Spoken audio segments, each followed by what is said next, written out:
أعوذ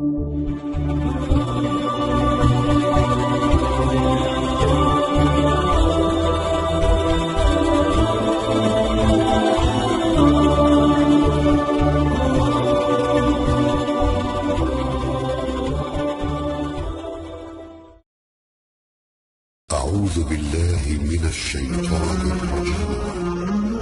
بسم الله الرحمن الرحيم.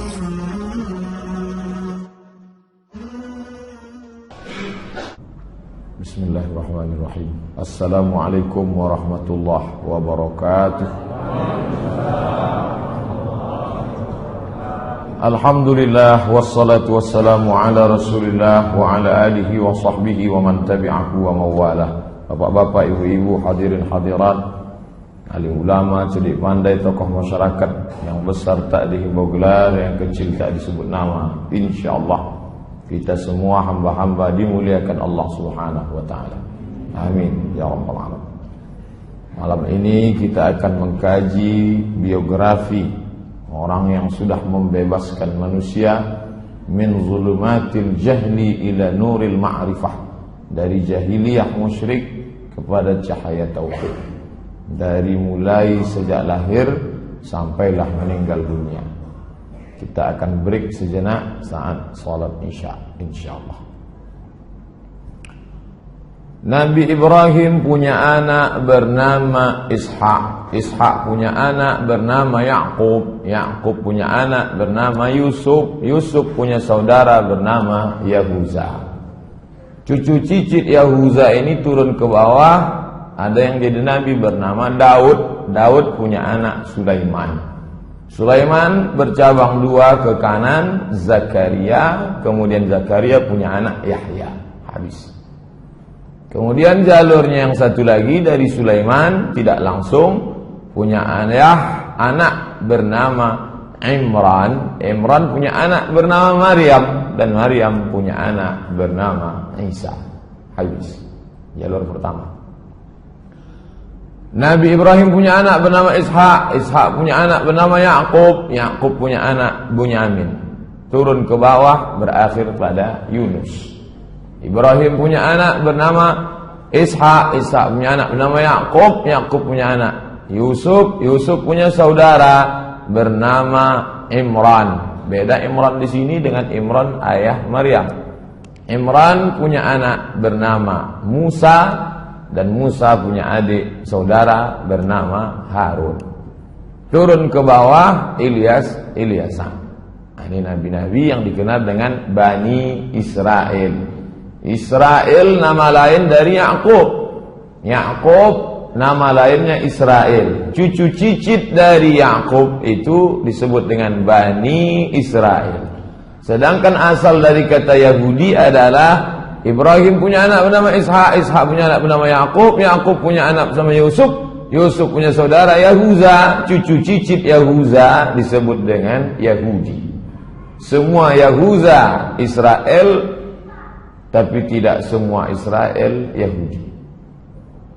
Sedangkan Muhammad sallallahu alaihi wasallam jalurnya bukan dari jalur sini, tapi bertemu pada Ibrahim. Jalurnya adalah Muhammad sallallahu alaihi wasallam punya ayah bernama Abdullah. Abdullah anak Abdul Muttalib. Abdul Muttalib anak Hashim. Hashim anak Abdi Manaf. Abdi Manaf anak Qusay. Qusay anak Kilab.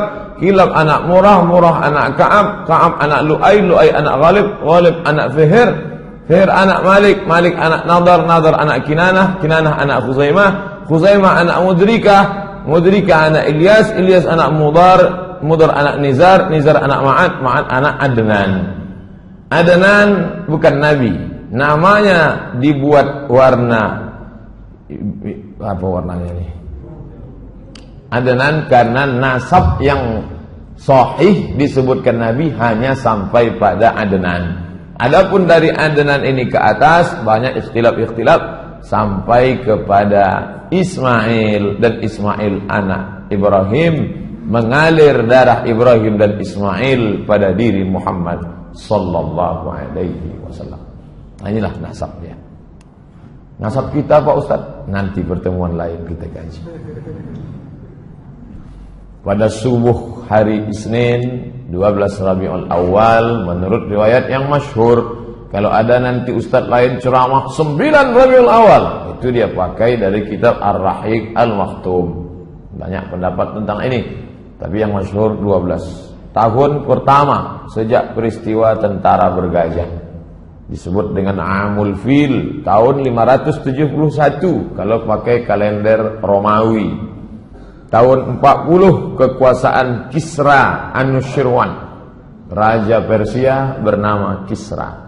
Maka menjelang subuh hari Senin itu lahirlah Nabi Muhammad sallallahu alaihi wasallam. Itu tidak ada ikhtilaf. Hadis riwayat Muslim. Kenapa engkau puasa hari Senin ya Rasulullah? Zaka yauma wulidtu. Hari Senin aku lahir. Tak ada ikhtilaf. Tanggalnya yang ikhtilaf. Harinya tak ada ikhtilaf. Ketika dia lahir, terang benderang cahaya menerangi istana-istana di Rom. Tak tahu datang dari mana. Mereka heran. Dari mana ini terang? Begitu riwayat Ibnu Sa'ad, Ahmad bin Hanbal dan Darimi. Api abadi yang tak pernah mati di Persia padam. Beberapa bangunan gereja roboh, tak tahu apa sebab. Begitu menurut riwayat Imam At-Tabari dan Imam Al-Baihaqi. Abdul Muttalib sesudah lahir cucu kesayangan tadi dibawalah ke dalam Ka'bah. Karena Abdul Muttalib pemegang kunci Ka'bah. Kemudian disembelihkan kambing, akikah. Oh, akikah sudah ada sebelum zaman Nabi Muhammad ya. Sudah ada. Zaman Nabi Muhammad dibersihkan dari yang kotor-kotor. Mereka darah kambing itu diusapkan ke kepala anak yang baru lahir. Kotor, najis. Tapi setelah Islam datang dibersihkan karena akikah ini sudah ada dalam syariat Nabi Ibrahim alaihissalam. Diberinya nama, yang memberi nama itu adalah Abdul Muttalib. Diberinya cucunya itu bernama Muhammad. Nama itu belum pernah dipakai sebelumnya. Dia dikhitankan pada hari ke-7 karena khitan sudah ada pada syariat datuk moyangnya Ibrahim. Nabi-nabi setelah Ibrahim berkhitan. Nabi Musa berkhitan, Nabi Isa berkhitan, Nabi Muhammad berkhitan. Nabi Isa berkhitan, Ustaz. Khitan. Siapa yang menghapuskan khitan dalam agama Nasrani? Paus bernama Saul, seorang laki-laki merubah namanya menjadi Paulus. Dialah yang menghapuskan khitan. Kata dia sejak Isa disalib maka semua suci, tak perlu lagi berkhitan. Kemudian tradisi orang Arab, anak itu disusukan kepada perempuan lain, disusukan kepada seorang budak sahaya Abu Lahab bernama Suwaibah Al-Aslamiyah. Kebetulan dia waktu itu melahirkan anak bernama Masruh. Maka Nabi saudara sesusuan dengan Masruh. Ibunya lain tapi satu ibu susuan. Karena Suwaibah menyusukan Muhammad sallallahu alaihi wasallam. Saat itu juga Suwaibah menyusukan bayi-bayi lain. Di antaranya adalah Hamzah bin Abdul Muttalib. Satu sisi Hamzah itu pamannya karena adik ayahnya, tapi di sisi lain juga Hamzah adalah saudara satu susuannya. Belakangan Hamzah meninggal pada perang Uhud. Kita akan kaji selanjutnya. Setelah itu ada saudara susuannya lagi, yaitu Abu Salamah ibnu Abdul Asad Al-Makhzumi. Lanjut, umur 4 tahun. Kenapa Ustaz melompat langsung? Kita ambil peristiwa penting-penting. Pada umur 4 tahun, saat itu dia sedang berada di kampung Bani Sa'ad. Maka pada saat itu Jibril alaihissalam datang. Saat Nabi sedang yal'abu ma'al ghilman. Nabi sedang main-main dengan anak-anak lain. Dititipkan dengan ibu susunya yang kedua, yaitu bernama Halimatus Sa'diyah. Banyak perempuan tempat kita bernama Halimatus Sa'diyah untuk mengambil kemuliaan. Ibu susu yang pertama Suwaibah, yang kedua Halimatus Sa'diyah. Di kampung Bani Sa'ad. Ketika dia sedang main dengan anak-anak yang lain, tiba-tiba Jibril alaihissalam menarik tangan Nabi Muhammad, membuatnya pingsan, membelah dadanya, mengeluarkan jantungnya, kemudian dicuci. Inilah pertama kali dibedah oleh malaikat Jibril alaihissalam. Lalu kemudian anak-anak ini mengadu ke rumah. Apa kata anak-anak itu? Inna Muhammadan qad qutila. Muhammad sudah dibunuh. Anak-anak itu melihat, lari pulang ke rumah Ibu Halimah Sa'diyah, Muhammad sudah dibunuh. Lalu mereka datang lagi dan mereka lihat wajah Nabi SAW berubah raut wajahnya, lalu mutaghayyirul laun, berubah raut wajahnya. Lalu kemudian Anas yang meriwayatkan hadis ini, Anas bin Malik berkata, wa qad kuntu ara athara dhalikal miqyad fi sadrihi. Mata kepalaku sendiri pernah melihat bekas terbelahnya dada Nabi itu fi sadrihi, di dada Nabi. Jadi bukan fiksi, bukan makna kiasan, tapi memang betul nyata. Anas bin Malik yang pernah menjadi pembantu Nabi selama 10 sinin. Khadimtun Nabiyya 10 sinin. Aku menjadi pembantu Nabi 10 tahun, membawakan air mandi Nabi, membawakan terompah Nabi, dan pernah dia melihat Nabi berbuka baju, nampaknya bekas itu di dada Nabi sallallahu alaihi wasallam. Lalu Halimah Sa'diyah merasa takut, khasyitu, aku khawatir ini anak ini ada apa-apanya, daripada dia nanti meninggal dunia di tanganku, maka ku kembalikanlah kepada ibunya, dikembalikanlah kepada ibu kandungnya Aminah bersama ibu Aminah hingga berusia 6 tahun. Lalu Aminah merasa perlu membawa anak ini untuk ziarah ke makam ayahnya yang sudah meninggal dunia ketika berdagang ke negeri bernama Yathrib. Lalu kemudian dibawalah anak berumur 6 tahun ini, kira-kira anak umur 6 tahun sekarang baru masuk sekolah dasar. Anak ibu, anak bapak yang umur 6 tahun lebih kurang, begitulah usia Nabi Muhammad sallallahu alaihi wasallam. Dibawa berziarah ke makam ayahnya. Lalu kemudian dalam perjalanan pulang, hatta matat, meninggal Aminah di sebuah kampung bernama Abwa baina Makkah wal Madinah, terletak antara kota Makkah dan kota Madinah. Pulanglah Nabi sallallahu alaihi wasallam, pulang dari ziarah ke makam ayah, baru saja menemukan makam ayah, hilang pula ibu. Pulang dalam keadaan yatim piatu. Umur 6 tahun, Muhammad sallallahu alaihi wasallam. Pulang ke kota Makkah dengan pembantu yang ikut bersama mereka saat itu, lalu kemudian diserahkan kepada datuknya bernama Abdul Muttalib. Abdul Muttalib bangsawan Quraisy. Kalau dia mau duduk di samping Ka'bah, maka sudah disiapkan yuda'u firash li Abdul Muttalib. Ini tepi Ka'bah sudah disiapkan di situ kasur untuk tempat duduk Abdul Muttalib. Anak-anaknya satu pun tak ada yang berani. Anak Abdul Muttalib laki-laki 10 orang. Abbas bin Abdul Muttalib, Abu Lahab bin Abdul Muttalib, Hamzah bin Abdul Muttalib, Abdullah bin Abdul Muttalib, Abu Talib bin Abdul Muttalib. Itu yang 5 itu yang masyhur. Abu Lahab kafir masuk neraka, Hamzah masuk Islam, Abu Talib ayah Ali bin Abi Talib, Abbas bin Abu Talib ayah Abdullah bin Abbas, dan ayah Nabi Muhammad SAW. Adapun yang 5 lagi tidak masyhur, 5 perempuan. Satu pun anak laki-laki ini tak berani duduk di situ. Tapi kalau sudah datang Nabi Muhammad SAW, duduk Nabi di kasur itu bebas, cucu kesayangan. Bapak yang sudah punya cucu bisa membayangkan cucu enak saja duduk memegang kepala datuk karena ayahnya sudah meninggal dunia. Dan ketika Nabi Muhammad duduk di atas kasur itu, paman-pamannya menariknya. Lalu kemudian apa kata Abu Abdul Muttalib? Kata Abdul Muttalib, da'u, biarkan ibni hadza, anakku ini, biarkan dia. Wallahi, demi Allah, inna lahu lasya'nan, sesungguhnya nanti cucuku ini punya kedudukan yang luar biasa. Mungkin batinnya sudah melihat. Inna lahu lasya'nan. Summa yajlisu ma'ahu, duduklah Datuk Abdul Muttalib bersama cucu kesayangan, ala firashihi, di atas kasur, wa yamsah zahrahu, diusapnya pundak cucunya itu, disakunya pundak cucu kesayangan, wa yasurruhu, kemudian dia senang, wa yusirruhu ma yarahu yasna, dibiarkannya cucunya itu berlari-lari. Saat itu Nabi SAW diasuh, dibesarkan.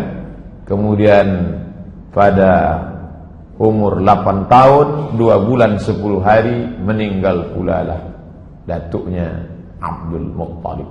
2 tahun, 6 tahun meninggal ibu, diasuh oleh datuk. Umur 8 tahun 2 bulan 10 hari meninggal Abdul Muttalib. Begitu diriwayatkan oleh Imam Ibnu Ishaq. Lalu kemudian diasuh oleh, irtahala bihi Abu Talib, dibawa oleh pamannya bernama Abu Talib. Ketika itu umurnya 12 tahun. Meninggal Abdul Muttalib, maka berpindah ke asuhan paman bernama Abu Talib. Abu Talib pedagang. Li'ilafi Quraisy, perjalanan orang Quraisy, ilafihim rihlatasy syita'i was-shayb. Musim dingin syita, mereka pergi ke Yaman. Musim panas, mereka pergi ke negeri Syam. Dalam perjalanan itu sampai mereka ke sebuah negeri bernama Busra. Kemudian mereka berhenti untuk bernaung. Keluarlah pendeta dari gereja itu bernama Bahira. Apa kata Bahira? Hadza sayyidul alamin. Ini anak ini sayyidul alamin, pemimpin semesta alam. Lalu kemudian heranlah Abu Talib, kenapa pendeta ini tiba-tiba keluar? Zaman itu pendeta tak ada keluar. Pendeta hanya di dalam gereja saja. Lalu kemudian dia tanya, kenapa kamu mengatakan begitu? Ma ilmuka bidzalik? Dari mana kamu tahu itu? Apa kata Bahira? Innakum hina asyraftum minal aqabah.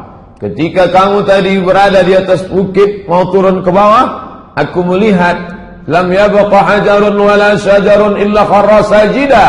Semua pokok kayu dan batu-batu bersimpuh sujud. Wala yasjudani illa linabiyyin. Itu pokok kayu dan batu tidak sujud kecuali hanya kepada Nabi. Wa inni a'rifuhu bi khatimin nubuwah. Aku mengetahui itu dari khatim, stempel kenabian. Lalu kemudian wa inna najiduhu fi kutubina. Kami sudah melihat tanda-tanda itu di dalam kitab suci kami. Pendeta Bahira memuliakan, disambutnya bidhiyafah sebagai tamu. Lalu kemudian sa'ala Abu Talibin ayyaruddahu. Hai Abu Talib, antarkanlah anak ini pulang ke Makkah. Jangan kau bawa dia ke negeri Syam. Heran Abu Talib, kenapa saya bawa? Dia bantu-bantu saya dagang. Ini keponakan saya. Kalau saya bawa ke negeri Syam, kenapa? Karena di negeri Syam itu khaufan alaihi minar Rum wal Yahud. Karena di sana ada orang Romawi Yahudi yang memang sudah menunggu-nunggu Nabi terakhir. Kalau mereka lihat ternyata bukan dari keturunan Yahudi, mereka akan membunuhnya. Maka Bahira mengatakan, bawalah dia pulang. Saat itu umur Nabi 12 tahun. Masuk umur 20. Pada ketika dia berumur 20, maka pada saat itu terjadi perang besar di sebuah pasar bernama Uqas, pasar Uqas. Perang antara Kinanah dan Quraisy. Suku besar darah biru Quraisy berperang dengan Kinanah di pasar Uqas. Penyebabnya salah seorang suku Kinanah membunuh 3 orang suku Qais. Maka disebut perang Al-Fijar karena mereka melanggar larangan perang di bulan haram.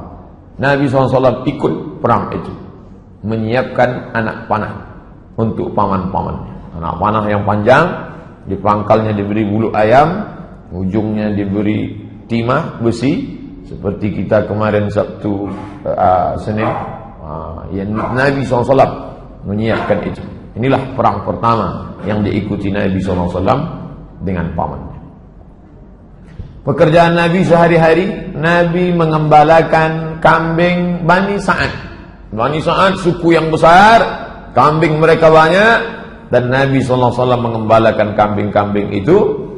Dan kemudian setelah itu Nabi berdagang bernama Sa'ib bin Abi Sa'ib Al-Makhzumi. Nabi tidak punya barang dagangan. Barang dagangan milik orang, pemodal, orang kaya, dibawakan. Dagang ke Yaman, pergi ke negeri Syam. Negeri Syam itu sekarang sudah menjadi 4 negara. Suriah, Lebanon, Palestina, Yordania. Lalu kemudian pada musim dingin mereka turun ke bawah pergi ke Yaman. Jadi kalau dihitung sekarang dagang Nabi itu Yaman, Saudi Arabia, Yordania, Suriah, Lebanon, Palestina. 6 negara ekspor impor. Jadi jangan bayangkan Nabi jualan antar kelurahan. Nabi itu luar biasa bersama As-Sa'ib bin Abi Sa'ib Al-Makhzumi. Umur 25 tahun. Di antara pemilik barang yang dibawakan Nabi barang-barangnya adalah seorang perempuan bernama Khadijah binti Khuwailid.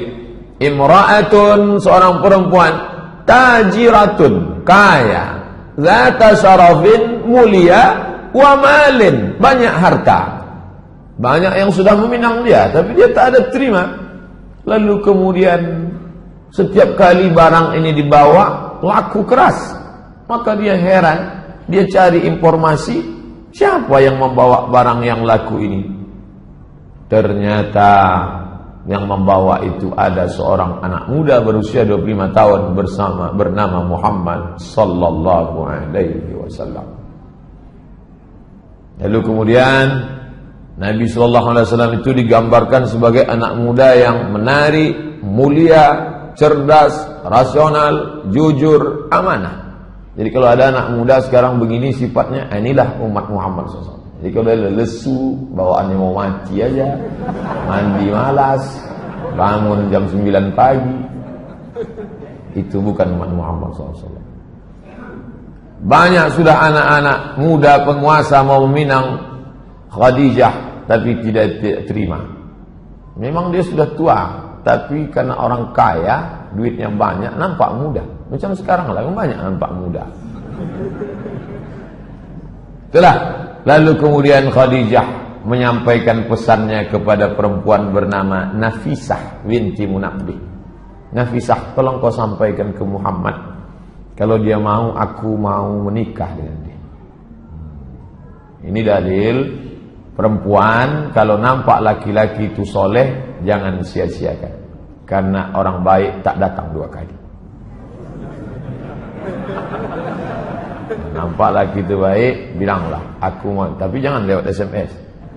Lewat SMS nanti tunjukkannya ke orang lain. Tengok. Maka kemudian kata Nafisah, Muhammad SAW nin Khadijah. Maka Nabi pun setuju. Tapi Nabi tak langsung datang, paman-pamannya. Paman-pamannya banyak meminang Khadijah. Pernikahan dihadiri oleh Bani Hashim. Muhammad, anak Abdul Muttalib, anak Hashim. Seluruh cucu-cucu Hashim datang. Dan para pembesar Mudhar, maharnya 20 ekor onta. 1 ekor onta paling murah 30 juta, kali 20 sama dengan 600 juta. 600 juta itu 3 biji eras. Jadi jangan bayangkan Nabi Muhammad itu miskin, susah, melarat. Itu Nabi, bukan Muhammad yang saya kenal. Itu Muhammad yang dari Kulim, yang dari Panam. Muhammad sallallahu alaihi wasallam ngalam ni kita lihat bagaimana dia menikah. 20 bakarah, 20 ekor. Nabi Muhammad sallallahu alaihi wasallam monogami, 1 istri bersama Khadijah. Anak-anaknya yang pertama Al-Qasim, maka dia dipanggil ya Abul Qasim, Abu Qasim, Bapak Qasim Muhammad. Yang kedua Zainab, Ruqayyah, Ummu Kulthum, Fatimah yang menikah dengan Sayyidina Ali. Setelah Fatimah lahir lagi anak laki-laki namanya Abdullah. Itu yang dipanggil dengan Thayyib dan Tahir. Semua meninggal ketika Nabi masih hidup kecuali Fatimah. 6 bulan sesudah Nabi meninggal barulah meninggal Fatimah. Umur tubuh 35 tahun. 10 tahun sesudah itu terjadi renovasi Ka'bah. Jadi renovasi Ka'bah, orang Arab ni hobi berkelahi. Berkelahilah mereka tentang siapa yang paling layak meletakkan Hajar Aswad. Konflik 4 hari dalam masalah meletakkan Hajar Aswad. Abu Umayyah Ibnul Mughirah Al-Makhzumi punya ide. Bagaimana idenya? Siapa yang pertama kali masuk masjid, maka dialah yang meletakkan Hajar Aswad. Kita tunggu. Jangan kelahi, calling down, tenang dulu. Besok pagi kita tengok siapa yang pertama kali masuk. Ya. Besok pagi ketika kepala suku sudah mengintai, yang datang pertama kali adalah Muhammad sallallahu alaihi wasallam. Tapi Nabi bijaksana luar biasa. Ketika mereka memanggil dia, umur 35 tahun, lebih tua lagi saya. Ustaz berapa? Lebih lah 35. Ketika Nabi SAW masuk, dipanggil mereka, Muhammad sini, kami sudah sepakat, siapa yang pertama kali masuk, kaulah meletakkan Hajar Aswad. Nabi bijaksana. Dimintanya kain panjang, diletakkan Hajar Aswad di tengah, diminta nih kepala-kepala suku, pegang ujung, pegang. Artinya dia melibatkan orang banyak, sehingga kepala-kepala suku itu tidak merasa diremehkan. Kalau kitalah yang mengalami ini mungkin, Ustaz Somad, Ustaz yang masang, aku yang masang ya. Pinggir. Tapi Nabi dari muda memang sudah bijaksana. Merangkul bukan memukul, mengajak bukan mengejek. Ayo, datuk-datuk, nenek mama, sadonyo sama kita, ayo kita pasang. Kalian pegang ujung kain, biar aku pegang. Hilanglah perkelahian. Nabi sallallahu alaihi wasallam. Jadi fase kehidupannya lahir 40 tahun jadi rasul, 3 tahun pertama dakwah rahasia, diam-diam. Setelah itu hijrah, wafat. Ini yang akan kita kaji ini secara utuh. Kita sudah berjalan 35 menjelang 40. Azan Isya berbunyi, kita harus break, kita lanjutkan. Sampai jam berapa nih selesai Pak Ustaz? Ikuti aja lah. Umur 38 tahun, umur 39 tahun, umur 40 tahun. Ada apa? Setiap datang bulan Ramadan sudah ada Pak Ustaz, bulannya ada, puasanya belum. Muharram, Safar, Rabiul Awal, Rabiul Akhir, bulan itu sudah ada, tapi ibadah yang mengisinya belum ada. Nah, pada bulan Ramadan Nabi naik ke atas. Namanya Jabal Nur. Di atas ada Ghar Hira. Nabi naik ke Gua Hira pada waktu malam. Jangan bayangkan Nabi siang malam, siang tak bisa, panas luar biasa. Nabi di atas malam. Habis itu turun. Umur 38 sekali, 1 bulan total. Turun lagi. Umur 39 naik lagi dia ke atas. Tak ada kejadian apa-apa. Umur 40 barulah terjadi kejadian yang luar biasa. Bagaimana? Tiba-tiba ada makhluk yang dia tidak tahu entah apa namanya.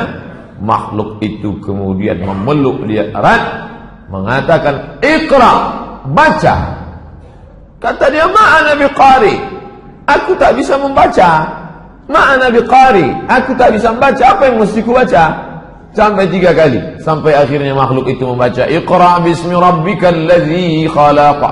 Khalaqal insana min 'alaqin. Iqra wa rabbukal akramul ladzi 'allama bil qalam. 'Allamal insana ma lam ya'lam." Turun Nabi dalam keadaan menggigil ketakutan, lalu kemudian zammiluni, selimuti aku. Lalu kemudian Khadijah menyelimuti dia. Dia cerita tentang ini, Khadijah menenangkan dia. Itu bukan apa-apa, tidak mungkin, karena engkau orangnya baik, menyambung silaturahim. Tapi aku akan bertanya kepada saudaraku Waraqah bin Naufal. Waraqah bin Naufal berdialog panjang. Dalam dialog itu kata Waraqah bin Naufal, menurut kitab yang aku baca, Waraqah bin Naufal membaca kitab Taurat, kitab Injil. Menurut kitab yang ku baca, maka yang datang kepada Muhammad itu adalah namus, malaikat yang pernah datang kepada Musa, yang pernah datang kepada Isa. Sebelum itu dia pernah datang kepada Ibrahim. Dan demi Allah, nanti suamimu itu akan terusir dari kota ini. Seandainya nanti aku hidup, aku orang pertama yang akan menolong dia. Kata Waraqah bin Naufal. Tenang batin Nabi, tenang fisik Nabi. Yang menenangkan itu adalah Khadijah. Nabi berumur 40 tahun. Umur 41, umur 42, umur 43. Disitulah dakwah sir, sembunyi, diam-diam. Perempuan pertama kali yang masuk Islam Khadijah binti Khuwailid. Jadi kalau ada orang bertanya mana lebih mulia, laki-laki apa perempuan, cukuplah perempuan mendapatkan keutamaan, karena perempuan pertama kali yang beriman kepada Muhammad sallallahu alaihi wasallam. Budak hamba sahaya yang pertama kali beriman Zaid bin Harithah. Budak, sampai-sampai mereka menyebutnya Zaid bin Muhammad, Zaid bin Muhammad. Turun ayat, "Ma kana Muhammadun aba ahadin min rijalikum." Muhammad bukan ayah kamu, walakin Rasulullah, dia Rasul utusan Allah, anak angkat Nabi. Anak laki-laki yang pertama beriman Ali bin Abi Thalib. Jarak umur Nabi dengan Ali 30 tahun. Jadi kalau waktu itu Nabi umurnya 40, maka umur Ali bin Abi Thalib 30 tahun. Pria dewasa yang pertama kali masuk Islam Abu Bakar Siddiq. Jarak dia dengan Nabi 2 tahun. Nabi 40, Abu Bakar 38. Bapak yang berumur 38 saat itu menjadi Abu Bakar Siddiq. Yang berumur 10 tahun saat itu menjadi Ali bin Abi Thalib. Berumur 55 tahun Khadijah.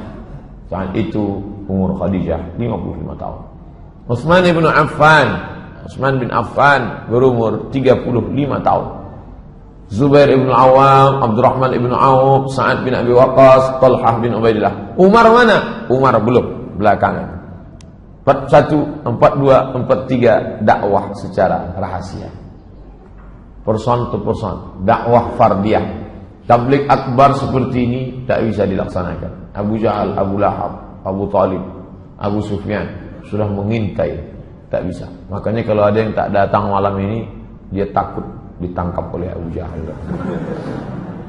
Kau kenapa tak pernah datang pengajian ke masjid? Aku masih 3 tahun pertama, 41, 42, 43. Kita masih rahasia. Belum bisa kita tabligh akbar.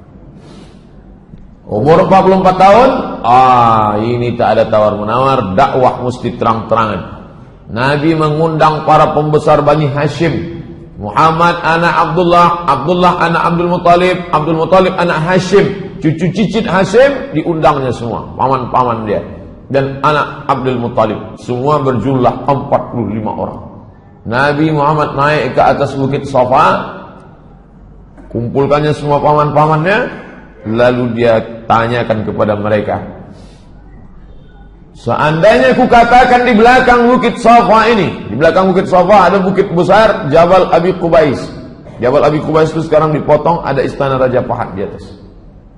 Seandainya ku katakan di belakang bukit besar ini ada pasukan yang akan menyerang kita, apakah kalian percaya?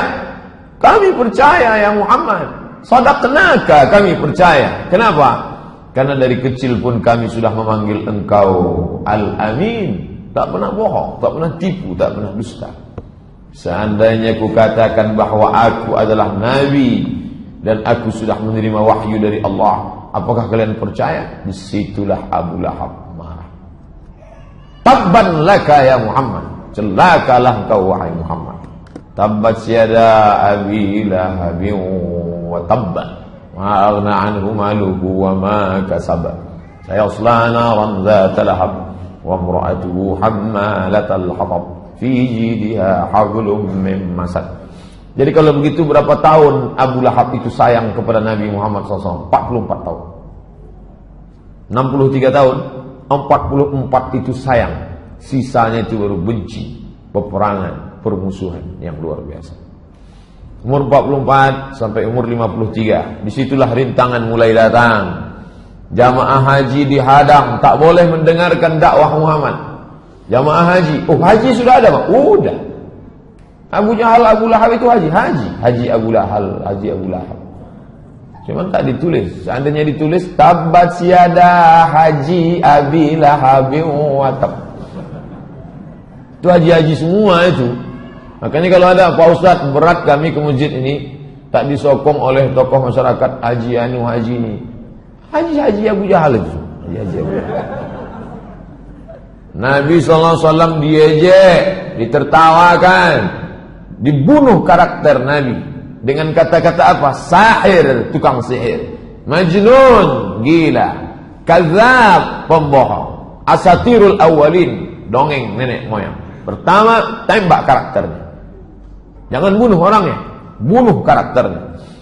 Masyarakat dihadang untuk mendengarkan dakwah dengan isu-isu, dari muncul siksaan fisik. Ini keempat cara ini terjadi pada dai-dai sekarang. Orang tak boleh dengar pengajian, diembargo, karakter sifat dibunuh, isu tak mempan, baru fisik. Paman Utsman bin Affan digulung dengan tikar, tikarnya dari anyaman tepung, anyaman pohon korma, digulung, diikat, digantung, dihidupkan api di bawah. Kenapa tak langsung dibunuh saja? Kalau dibunuh selesai, siksa, teror. Alhamdulillahirabbil alamin wassalatu wassalamu ala asyrafil anbiya wal mursalin wa ala alihi wa sahbihi wa man tabi'ahu ila yaumil. Ini menunjukkan ketika Nabi itu jadi soleh baik untuk dirinya sendiri, orang tak marah. 40 tahun dia tidak minum khamar, 40 tahun dia tidak nyembah berhala, 40 tahun dia tidak berzina, orang tak marah, orang suka. Ketika dia berdakwah diam-diam 3 tahun, orang tak marah. Tapi begitu identitas kita sudah kelihatan, di situ orang marah. Bunuh karakter, tak mempan. Apa boleh buat? Teror fisik. Paman Utsman bin Affan digulung dengan tikar anyaman dari daun korma, dibakar di bawah. Oh, bagaimana rasanya panasnya.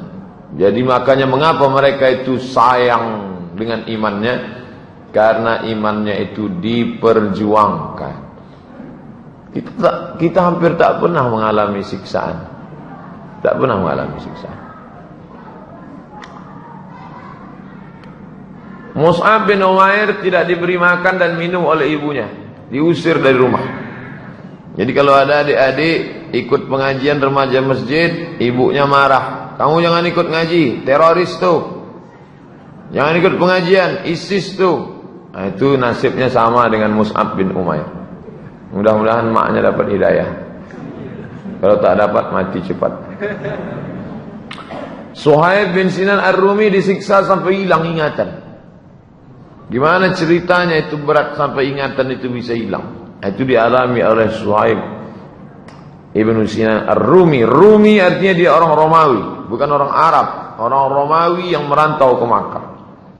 Bilal bin Abi Rabah disiksa dengan batu, diletakkan di perutnya, diikat dengan tali, diserahkan kepada anak-anak kecil di Madinah sebagai permainan, ditarik ke sana kemari. Berkulit hitam, budak hamba saya, miskin susah. Ammar bin Yasir disiksa satu keluarga. Ammar nama ayahnya Yasir, nama emaknya Sumayyah. Sumayyah meninggal sebagai syahid, ditombak oleh Abu Jahal tepat di jantungnya. Perempuan pertama mati syahid. Nabi tak bisa menolong. Nabi lewat di depan rumahnya, apa kata Nabi? Sabran ya ala Yasir. Sabarlah wahai keluarga Yasir, inna mau'idakumul jannah. Kalian dijamin masuk surga. Abu Fukaihah dijemur, dipanas terik, diikat dengan rantai besi sampai hilang ingatan. Panas luar biasa. Kita di Arab Saudi tidak boleh kalau tak pakai payung, tidak boleh panas langsung. Ingat manasik haji, karena dehidrasi segala macam. Kok bisa hilang ingatan? Cairan kurang ingat.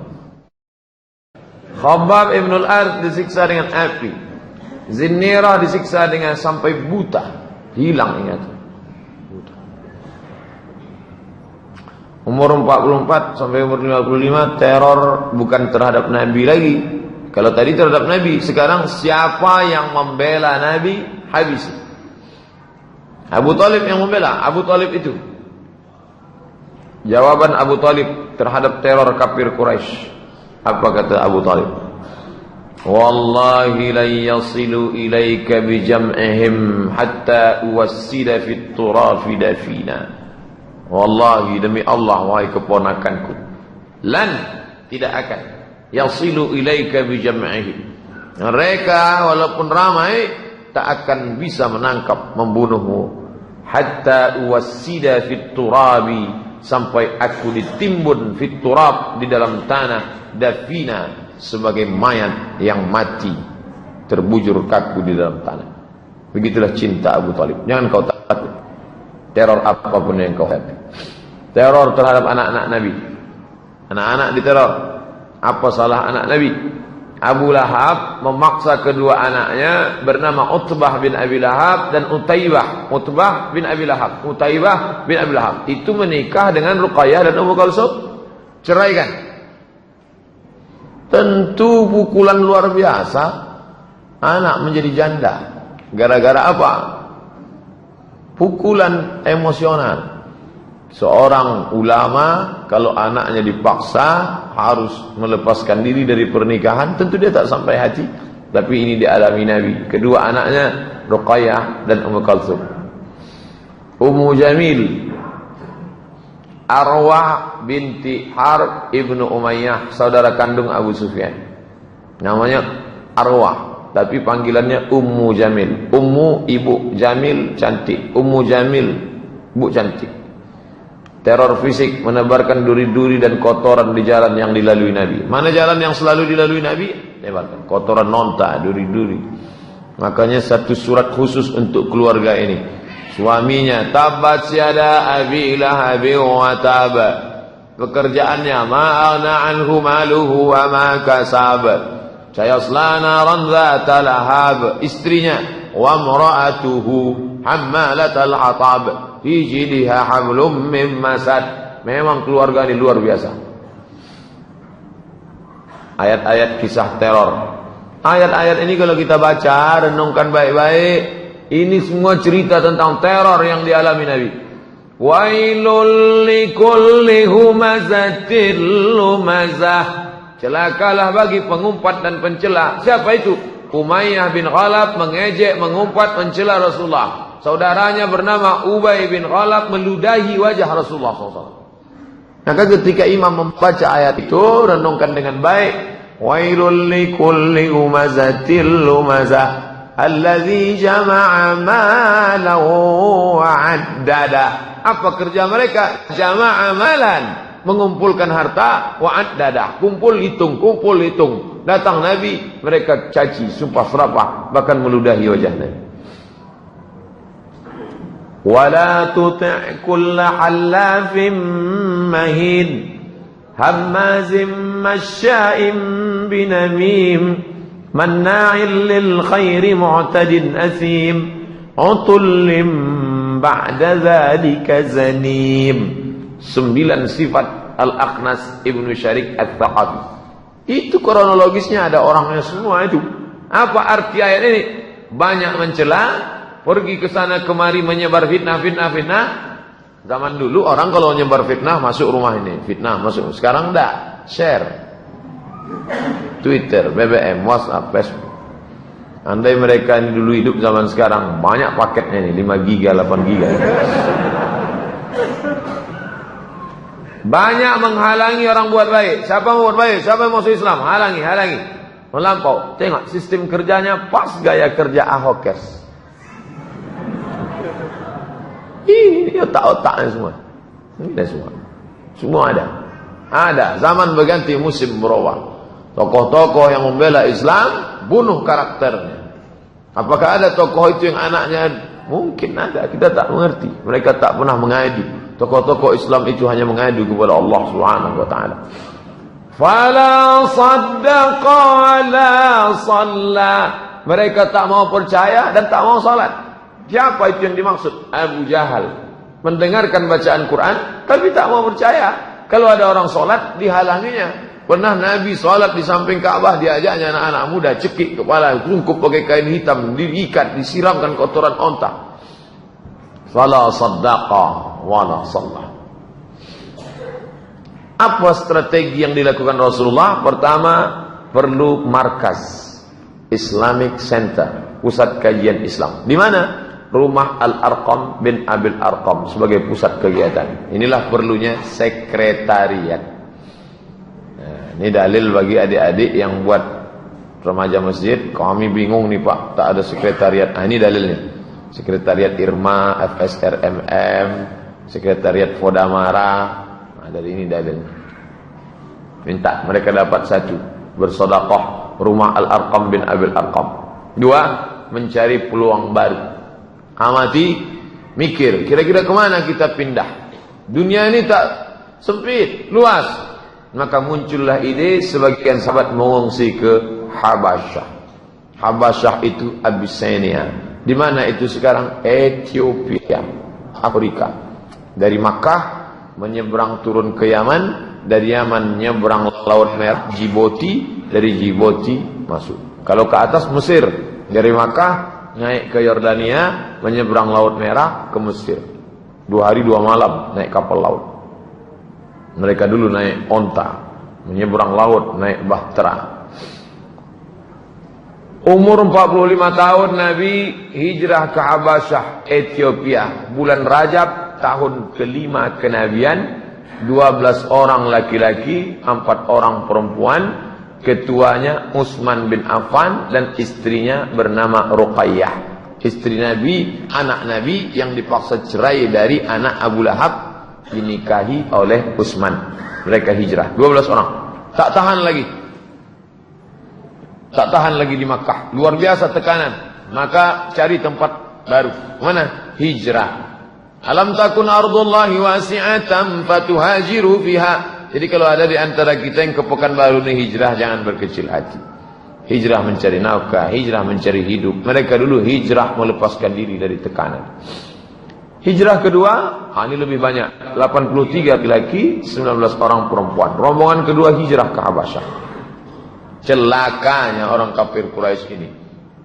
Di tempat hijrah itu pun mereka datangi juga. Bayangkan itu jauhnya. Dari kota Makkah turun ke Yaman 1 bulan naik onta. Masirata syahrin. Menyeberang Laut Merah, masuk ke Djibouti, masuk ke Afrika. Mereka ikut juga datang. Siapa nama orangnya yang datang? Amr bin As. Loh, Amr bin As itu kan sahabat Nabi Pak Ustaz. Ini masih CD1. Belum masuk Islam dia. Amr bin As nanti belakangan masuk Islam. Amr bin As dengan Abdullah ibn Abi Rabi'ah mengejar, menjumpai raja Ethiopia yang baik bernama Najasyi. Najasyi, ya, itu rombongan yang datang dari Makkah. Itu jangan kamu terima. Itu jahat itu perampok itu. Najasyi orang bijaksana. Dia mendengarkan ucapan Ja'far bin Abi Thalib, saudara kandung Ali bin Abi Thalib, saudara sepupu Nabi. Lalu dia tanya, Ja'far, ya, bagaimana Muhammad itu? Muhammad orangnya baik, orangnya santun. Pertanyaan Najasyi, apa pendapat Muhammad tentang Yesus? Karena Najasyi agamanya Kristen Ortodok. Ja'far terdiam. Dia hanya membacakan Kaf ha ya ain sad Zikru rahmati rabbika abdahu Zakaria. Jangan bayangkan Ja'far itulah Quran. Quran belum ada. Quran itu ada di kepalanya. Sekarang kalau ada orang nanya kita, apa pendapatmu tentang Isa? Sebentar yang mencari yang begitu. Ja'far langsung membacakan itu, meleleh air mata Najasyi. Kenapa? Karena yang dibacanya itu surat Maryam yang bercerita tentang kelahiran Isa alaihissalam. Najasyi Islam. Mana dalil Ustaz Najasyi Islam? Ketika Najasyi meninggal, Nabi salat jenazah, tapi jenazahnya tak ada. Maka salat itu disebut dengan salat ghaib. Keluarga meninggal Jakarta, Surabaya, mana jenazahnya? Tak ada, salat ghaib. Apa dalil salat ghaib? Nabi salat ghaib ketika Najasyi meninggal dunia. Salat ghaib hanya ditujukan orang muslim. Najasyi masuk Islam. Umur 46, 6 tahun perjalanan dakwah, 3 tahun diam-diam, 3 tahun tertekan sampai pindah. Ada cahaya kecil, ibarat dalam gelap nampak ada secercah cahaya. Apa itu? Hamzah masuk Islam. Hamzah yang bergelar setelah masuk Islam Asadullah. Asad, singa. Asadullah, singa Allah. Apa sebab dia masuk Islam? Abu Jahal memukul Nabi di atas bukit Safa hingga berdarah kepala Nabi. Bukit Safa, melihat keponakannya dipukul, ayah Nabi, abang dia, abang kandungnya, ini keponakan, berani dia mukul. Hamzah merasa terhina. Jadi saat itu motivasinya bukan iman, tapi kesukuan. Keponakan saya dia pukul, berani dia. Maka dia datang menemui Abu Jahal dan memukul balas dengan busur panah. Gimana rasanya di busur panah itu? Pergi ke Al-Falah cari busur panah yang kemana, pukul yang kemana. Pukulnya kepala Abu Jahal. Tahu rasa itu. Masuk Islam ya. Makin terang lagi cahaya. Tahun umur Nabi 46, cahaya datang, ditambah lagi cahaya yang terang benderang. Bulan Zulhijjah tahun ke-6, Umar bin Khattab masuk Islam. Jadi Umar agak terlambat sedikit dari Utsman, Ali dan Abu Bakar. Umar bin Khattab masuk Islam, gembira semua. Nabi berdoa, Allahumma a'izzal Islam bi Umarain. Ya Allah, tolong Islam ini supaya masuk Islam 2 Umar. Umar yang mana? Umar bin Khattab dengan Umar bin Hisham. Umar bin Khattab, ya Allah, tolonglah masuk Islam 2 Umar ini. 2 Umar inilah ya Allah masuk Islam. Umar bin Khattab dengan Umar bin Hisham. Umar bin Hisham Abu Jahal. Umar bin Khattab inilah dia. Masuk Islam Umar bin Khattab. Wa kana Ibnu Mas'ud radhiyallahu an, Abdullah bin Mas'ud, kami tidak mampu sholat di samping Ka'bah hingga Umar masuk Islam. Selama 6 tahun kami tak sanggup sholat di samping Ka'bah. Sholat di rumah. Nah, jadi kalau ada jamaah sini tak pernah ke masjid, itu sebelum Umar bin Khattab masuk Islam. Kenapa kau tak ke masjid? Umar bin Khattab belum masuk Islam. Setelah Umar bin Khattab masuk Islam, barulah mereka berani sholat ke masjid. Kenapa? Karena kepala preman sudah masuk Islam.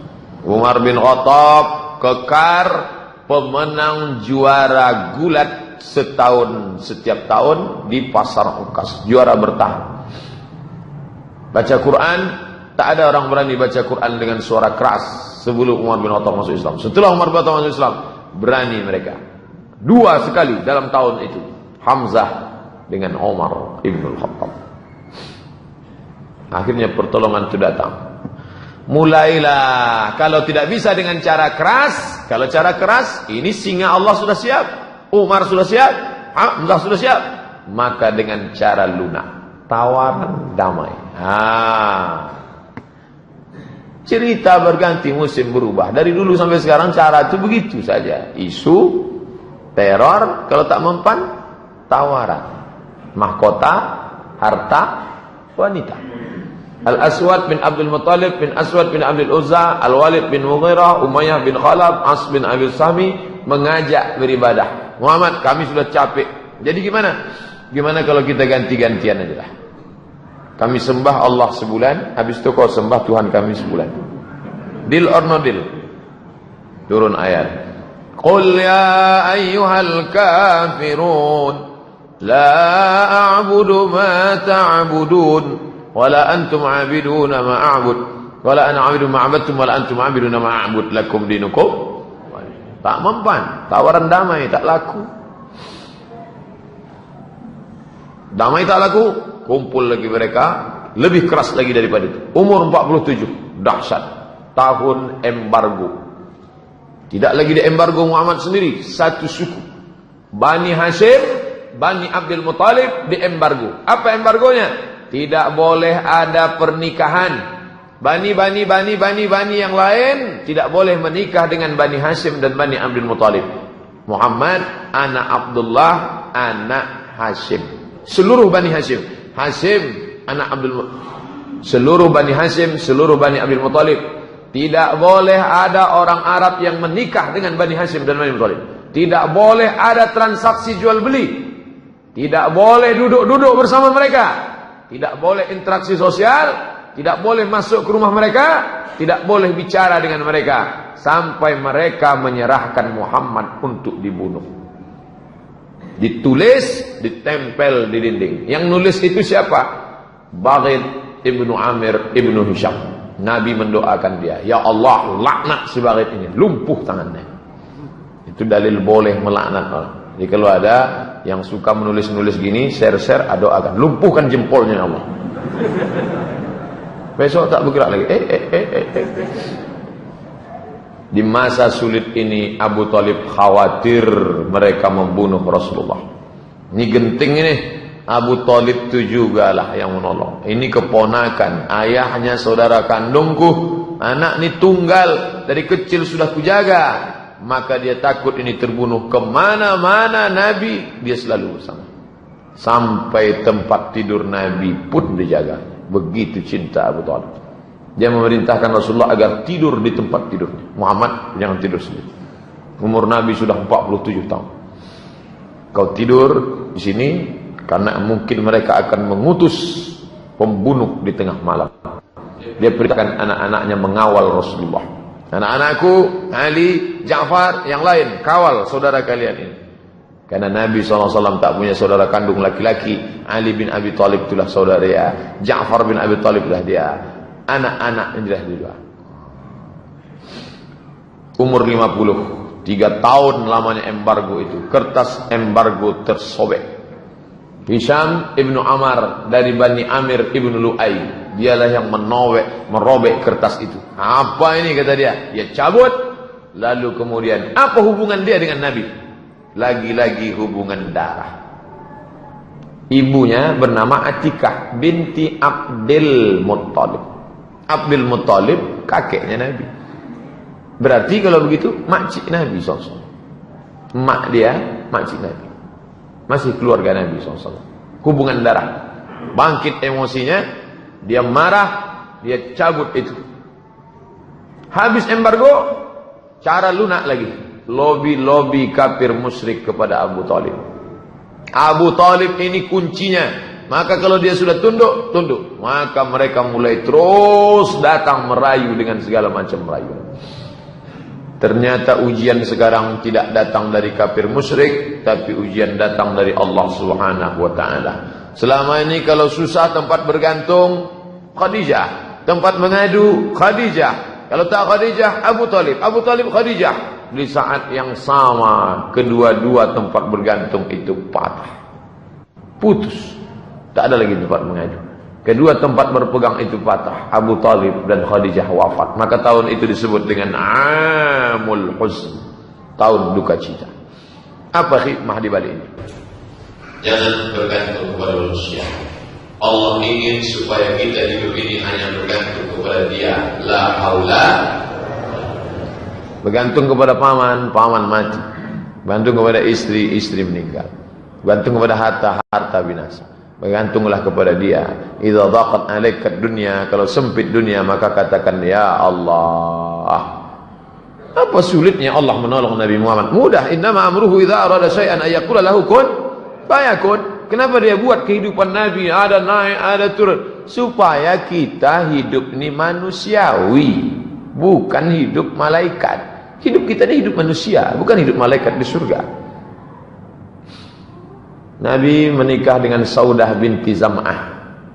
Selama dengan Khadijah 50 tahun umurnya, 25 tahun lajang, 25 tahun menikah, monogami, istrinya tunggal. Tak pernah menikah dengan perempuan lain. Setelah meninggal Khadijah, menikah dia dengan Saudah binti Zam'ah. Itu pun janda karena suaminya bernama Sakran ibnu Imran, wafat di Habasyah. Ini perempuan dia nikahi, Rasul menikahinya. Sedih di atas sedih. Pergi Taif. Di Taif ada suku Saqif. Dengan harapan orang Saqif mau menerima dakwah. Datang ke sana, ayolah kalian masuk Islam, aku Muhammad SAW. Jadi tidak tablik akbar, tapi ini tablik akbar ini datang belakangan. Dakwah person to person, ngobrol, cerita, menawarkan Islam. Tapi apa yang terjadi? Mereka melempar Nabi SAW, mengusir, melempar, dilempar mereka dengan batu, dengan tolang onta, dengan kotoran, dengan duri. Akhirnya meleleh darah dari pelipis Nabi, bersembunyi Nabi di balik bukit. Inilah doa yang dia baca. Allahumma ya Allah, ilaika asku dha'afa quwwati, kepada Engkau saja aku mengadukan kelemahanku, wa qillata hilati, ketidakberdayaanku, wa hawani 'alan nas, sekarang ini aku betul-betul hina di hadapan manusia.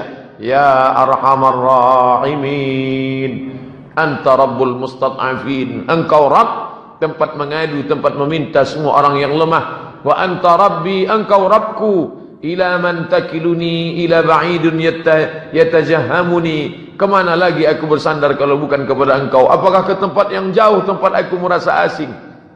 Am ila aduwin malaktahu amri. Apakah kepada musuh? Tak mungkin ya Allah. Illam yakun bika alayya ghadabun fala ubali. Andai engkau tidak murka kepadaku, asalkan jangan engkau saja yang marah, seisi dunia marah, fala ubali, aku tak peduli ya Allah. Walakin afiyatuka ya awsa'li. Yang paling penting adalah rahmat dan ampunanmu ya Allah. A'udzu bi nuri wajhika alladhi asyraqat lahu dhulumat. Aku berlindung kepada engkau dengan cahaya kemuliaanmu yang dapat menerangi segala yang gelap. Wa salaha alaihi amrud dunya wa salaha alaihi amrud dunya wal akhirah min an tunzala bi ghadabuk aw yahillu alayya sakhatuk. Lakal utba hatta tarda wala haula wala quwata illa bik. Selesai doa itu dia ucapkan, datanglah malaikat penjaga segala bukit, malakul jibal. Apa kata malaikat? Ya Muhammad, tunjukkan mana bukit yang paling besar, biar kutimpakan ke suku Saqif. Darah masih menetes, doa baru selesai, datang malaikat. Mana yang paling besar ya Muhammad, biar kutimpakan kepada mereka. Apa kata Nabi? Bal arju ayyukhrijallahu min aslabihim man ya'budullaha wahdahu la yusyriku bihi syai'a. Semoga Allah mengeluarkan dari tulang sulbi mereka anak-anak yang menyembah Allah, tak mempersekutukan Allah. Bayangkan, darah sedang menetes, tiba-tiba malaikat datang. Bukit mana? Abdul Somad, bukit mana? Saya tunjuk. Itu. Nabi malah mendoakan, keluarkan dari tulang sulbi mereka. Ayahnya jahat, datuknya jahat, tapi cucunya kan tidak. Keluarkan. Doa Nabi dikabulkan Allah. Taif itu sekarang 100% muslim. Nama-nama suku yang menolak, ini daftar yang menolak. Menolak semua. Nabi datang ke sini tolak, datang sini tolak, datang sini tolak. Semua ini didatangi Nabi satu-satu. Karena mereka ini masyarakatnya kesukuan. Datang kepada suku ini tolak, datang suku ini tolak. Pelipur lara. Setelah jatuh sejatuh-jatuhnya, meninggal paman, meninggal istri, jatuh, hina, dinaikkan Allah. Subhanallazi asra bi'abdihi layla minal masjidil haram ilal masjidil aqsa alladzi barakna hawlahu linuriyahu min ayatina innahu was-sami'ul basir. Isra, ini Mi'raj. Ini ayat Isra, ini ayat tentang Mi'raj. Isra Mi'raj satu sisi membahagiakan, di sisi lain makin menjatuhkan, karena mereka menuduh Nabi gila. Beberapa orang menerima dakwah, mereka di luar Makkah. Suwaid ibn Samit, Iyas ibn Mu'adz, Abu Dzar al-Ghifari. Ini yang terkenal. Abu Dzar al-Ghifari, Tufail ibn Amr ad-Dawsi, dan Dimas al-Azdi. Ini Dimad al-Azdi. Mereka masuk Islam, tapi bukan orang Makkah. Orang datang dari jauh, mendengar berita, datang. Yang didatangi tak masuk Islam, yang tak pernah dikunjungi malah masuk Islam. Kita pun selalu dalam kehidupan ini. Yang kita usahakan tak berhasil, yang kita tanam, kita pupuk, yang tak ditanam malah. Artinya apa? Engkau buat saja, ente buat aja, masalah hasilnya Allah Ta'ala. Ini tak didakwahi, malah datang bersyahadat di hadapan Nabi. Asyhadu an la ilaha illallah. Mereka datang dari luar Makkah. Umur 51. Fajar baru datang menyingsing dari negeri bernama Yathrib, tepat di musim haji. Musim haji Zulhijjah, datanglah orang-orang dari Yathrib. Inilah orang pertama yang masuk Islam dari Madinah. As'ad bin Zurarah, Auf ibn al-Harith, Rafi' ibn Malik, Utbah bin Amir, Uqbah bin Amir, Jabir ibn Abdullah. Ini mereka datang. Mereka sudah lama dengar tentang Nabi Muhammad, berita-berita, pas musim haji mereka datang. 8 hari 8 malam mereka naik onta sampai ke Makkah. Dan pada saat di Aqabah, ini mereka bulan Syawal tahun ke-11 kenabian, ini mereka masuk Islam. Lalu kemudian di umur 51 ini Nabi menikah dengan Aisyah. Menetap bersama baru pada setelah hijrah. Menikahnya sebelum hijrah. Umur 52. Umur 52 Nabi SAW ini bai'at Aqabah. Kenapa disebut dengan bai'at Aqabah? Karena terjadinya di tempat melontar Jumrah Aqabah. Musim haji tahun ke-12 kenabian. Terdiri dari 12 orang. 5 orang yang hadir di tahun yang lalu.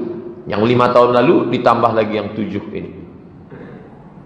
Tahun lalu ada ini, yang 5, 1 tak ikut, ditambah lagi 7. Dengan itu 12 orang. Rasulullah mengutus Mus'ab bin Umair ke Madinah. Setahun sebelum Nabi pindah, sudah diutusnya orang duluan. Namanya Mus'ab bin Umair. Mus'ab, pergi ente ke Madinah, dengan 12 orang ini, ajarkan mereka Islam. Jadi jangan bayangkan Nabi datang ke Madinah, kata orang Jawa, ujuk-ujuk. Tak ada angin, tak ada hujan, tiba-tiba datang. Dah, penuh dengan persiapan. Tahun pertama, nih. Tahun kedua, nih. Diutus. Ini bunyi teksnya. Ta'alau, sini. Bai'uni, kalian bai'an aku. Ala an tusyriku billahi syai'a. Jangan persekutukan Allah. La tasriqu, jangan mencuri. La tasnu, jangan berzina. La taqtulu auladakum, jangan bunuh anak kamu.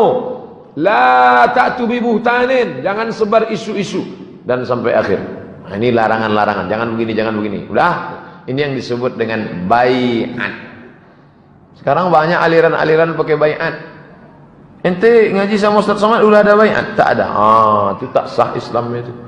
Bai'at ke guru kami. Kalau tak bai'at, besoklah aku bai'at. Tapi jangan lupa bawa mahar 500 per kepala. UUD, ujung-ujungnya duit. Bai'at itu sumpah setia. Mereka 12 orang bersumpah setia di hadapan Nabi SAW di bai'at, bai'at Aqabah. Umur 53 Nabi, bai'at Aqabah 2. Musim haji tahun ke-13 kenabian. Jumlah peserta yang membai'at Nabi ramai. 73 orang laki-laki, 2 orang perempuan. Perempuan yang ikut bai'at namanya Nusaibah. Yang satu lagi Asma binti Amr. Apa isi bai'atnya? Nih, ala sam'i, kami mendengar, wa ta'ah, kami patuh, fin nasyad wal kasal, dalam keadaan semangat maupun lemah, untuk menolong dalam keadaan sulit, untuk amar ma'ruf nahi mungkar. Kami akan menolong dakwahmu dalam sulit maupun senang. Kami akan amar ma'ruf nahi mungkar sampai habis. Nabi mengangkat para mentor kalau sekarang. Jadi jangan bayangkan dakwah Nabi itu tak pakai strategi. Diangkat Nabi ini 9 orang dari suku Khazraj, 3 orang dari suku Aus. Kalian balik, ini mengkepala, ini ketua, ini ketua, ini ketua, penanggung jawab. Antum ala qaumikum, kalian terhadap suku kalian, bima fihim kufala. Kalian menjadi penanggung jawab kakafalatil hawariyin li Isa bin Maryam. Sebagaimana Nabi Isa punya murid-murid hawariyin, begitu pula lah keadaan kalian. Wa ana kafilun ala qaumi, saya penanggung jawab utama, di bawah itu ada ini manajemen strategi Nabi. Jadi tak bisa main sendiri one man show. Ada pimpinan tertinggi, di bawah itu diangkat ketua-ketua yang akan bertanggung jawab pada suku masing-masing. Setelah ready, siap, barulah Nabi hijrah. Kamis 26 Safar tahun ke-14 kenabian. Tepatnya 12 September 622 Masehi, rapat 14 kepala suku di Darun Nadwah. Apa hasil rapatnya? Muhammad harus kita bunuh, habis. Tak ada cerita lagi. Ini sudah kacau ini. Ini sudah hancur Makkah, ini sudah gara-gara dia. Maka dia harus dibunuh. Maka Kamis malam Jumat, Rasul pergi bersama Abu Bakar menginap di Jabal Thawr 3 malam. Ahad malam Senin bertolak menuju Yasrib. 3 malam transit, langsung berangkat. Strategi lagi. Ali bin Abi Thalib menggantikan Nabi, tidur di tempat tidur. Abu Bakar Siddiq menemani di Jabal Thawr. Asma binti Abi Bakar ngantar makanan. Abdullah bin Abi Bakar bawa berita, update, berita harus diupdate, jangan sampai ketinggalan berita. Amir bin Buhairah gembala kambing, pura-pura gembala kambing di bawah. Kalau ada macam-macam kasih kode abakas. Ambil urakit guide penunjuk jalan, job description. Jangan bayangkan hijrah itu langkah kaki kanan bismillah tawakkaltu 'ala Allah la haula wala quwata illa billah kun fayakun terjadilah. Bukan begitu. Ini perlu kita belajar tentang ini. Walaupun agak rusak konsentrasi kita sedikit mencium bau gulai kambing nih. Saya tak dikasih tahu kalau malamnya ada ini. Kalau tahu gini tak saya buat slide ceramah. Bagus ceramahnya tentang akikah aja. Itulah akan datang kalau ngundang saya kasih tahu acaranya apa.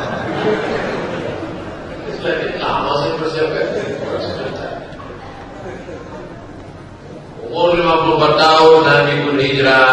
Hari Senin Rabiul Awal 23 September sampailah dia di tempat bernama Quba. Menginap 4 malam di Quba, malam Selasa, malam Rabu, malam Kamis, malam Jumat. Hari Jumat bertolak ke Yathrib, sholat Jumat di kampung Bani Salim. Ini dalil boleh sholat Jumat di tanah lapang walaupun masjid ada dalam keadaan tertentu. Jumat 12 Rabiul Awal 27 September 622 sampai di Yathrib. Lahir 12 Rabiul Awal sampai di Madinah 12 Rabiul Awal. Bedanya hari Senin lahir sampai hari Jumat. Apa yang dilakukan Nabi pertama kali? Rekonsiliasi. Bangun Masjid Nabawi, mempersaudarakan Aus dan Khazraj, mempersaudarakan Muhajirin dan Ansar, mempersaudarakan penduduk Madinah. Aus, Khazraj, kelahi. Saudara, Muhajirin datang dari Makkah, ini orang Madinah. Saudara, orang Muslim dengan orang Yahudi, saudara. Maka lahirlah rekonsiliasi yang disebut dengan Piagam Madinah. Apa isi Piagam Madinah itu, Pak? Nih, 1 sampai 12. Jangan ditengok lama-lama, punang-punang. Kalau dalam melihat Piagam Jakarta, mirip Piagam Madinah, ini adalah kebersamaan. Jadi jangan katakan Nabi Muhammad datang ke Madinah bawa pedang, masuk Islam, lepas dipancung kepalanya. Tidak, bukan begitu. Nabi mengatakan, Yahudi, coba lihat, inna bainahum nasru. Orang Yahudi sama orang Islam saling tolong-menolong. Alaman araba ahla hadhil sahifah. Siapa yang memerangi perjanjian damai ini, kita sama-sama tolong-menolong. Jangan sampai kita dirusak. Baru karena mereka berkhianat. Mereka yang mengkhianati perjanjian ini, baru Nabi bertindak. Nabi itu bukan action, Nabi itu reaksi. Tapi Islam mesti pahami ini. Jangan kita tak bisa bela Nabi kita. Nabi kalian datang usir orang Yahudi, dipancurnya kepalanya. Itu terjadinya kapan? Tahun pertama Nabi pindah damai. Allah mengangkat salam. Ya agama Islam salam. Nanti belakang baru terjadi pengusiran. Perjanjian. Dimanapun asal orang pengkhianat memang hukumannya harus mati. Masalah dan solusi. Muncul masalah. Di Makkah ada masalah, ya. Pindah ke Madinah muncul masalah. Hidup di tempat masalah. Takut menghadapi masalah jangan hidup. Takut hidup mati saja. Orang-orang kafir Quraisy Makkah tetap. Sudah jauh pun tetap mereka datang memerang. Turun ayat. Coba tengok. 13 tahun selama di Makkah tak ada perang. Tidak ada ayat perang. Tak boleh. Jangan katakan Islam itu perang. 13 tahun. Mana ada perang? Tak pernah Nabi mengatakan, ayo ambil parang kita. Tidak ada. Sampai turun izin perang. Ini dia. Surat Al-Qasas 39. Uzina, diizinkan. Uzina lilladzina yuqataluna biannahum zulimu. Orang-orang yang dibunuh. Zulimu, mereka dizalimi. Uzina, diberi izin. Mereka diberi izin. Kenapa? Qutilu, karena mereka dibunuh. Zulimu, karena mereka dianiaya. Wa innallaha ala nasrihim laqadir. Allah kuasa menolong mereka. Muncul 4 pasal. 1, kafir Quraisy Makkah adalah kafir harbi yang wajib diperangi karena mereka telah membunuh, mengusir dan mengganggu. 2, orang Yahudi yang berkhianat dijatuhi hukuman. 3, Nasrani yang memusuhi kaum muslimin diperangi hingga mereka membayar jizyah, pajak. 4, Yahudi Nasrani musyrik yang masuk Islam tidak boleh diganggu. Maka muncul istilah zimmi dan harbi. Zimmi, saudara kita, tetangga kita. walaupun tak seagama. Harbi, orang yang memusuhi kita, wajib dipancung kepalanya. Ini beberapa peperangan sejak diwajibkan perang, jihad. Dakwah dengan jihad bedakan. Muncul perang 1 Ramadan. Ini tahun pertama berada di Madinah, ini perang. Ada yang 30 orang, ada yang 60 orang, ada yang 70 orang, ada yang 200 orang. Ini 200 mulai ramai pasukan Nabi SAW. Tahun kedua, kita mulai urut 1, tahun 2, tahun 3, tahun 4, tahun 5, tahun 6. Tahun kedua hijrah, bulan Safar, perang. Bulan Rabiul Awal, tahun kedua. Perang yang terbesar adalah perang Badar. Wah, ini tahun kedua. Tahun bulan Ramadan, Badar. Ini pelajaran apa? Ramadan bukan bulan tidur. Ramadan adalah bulan jihad.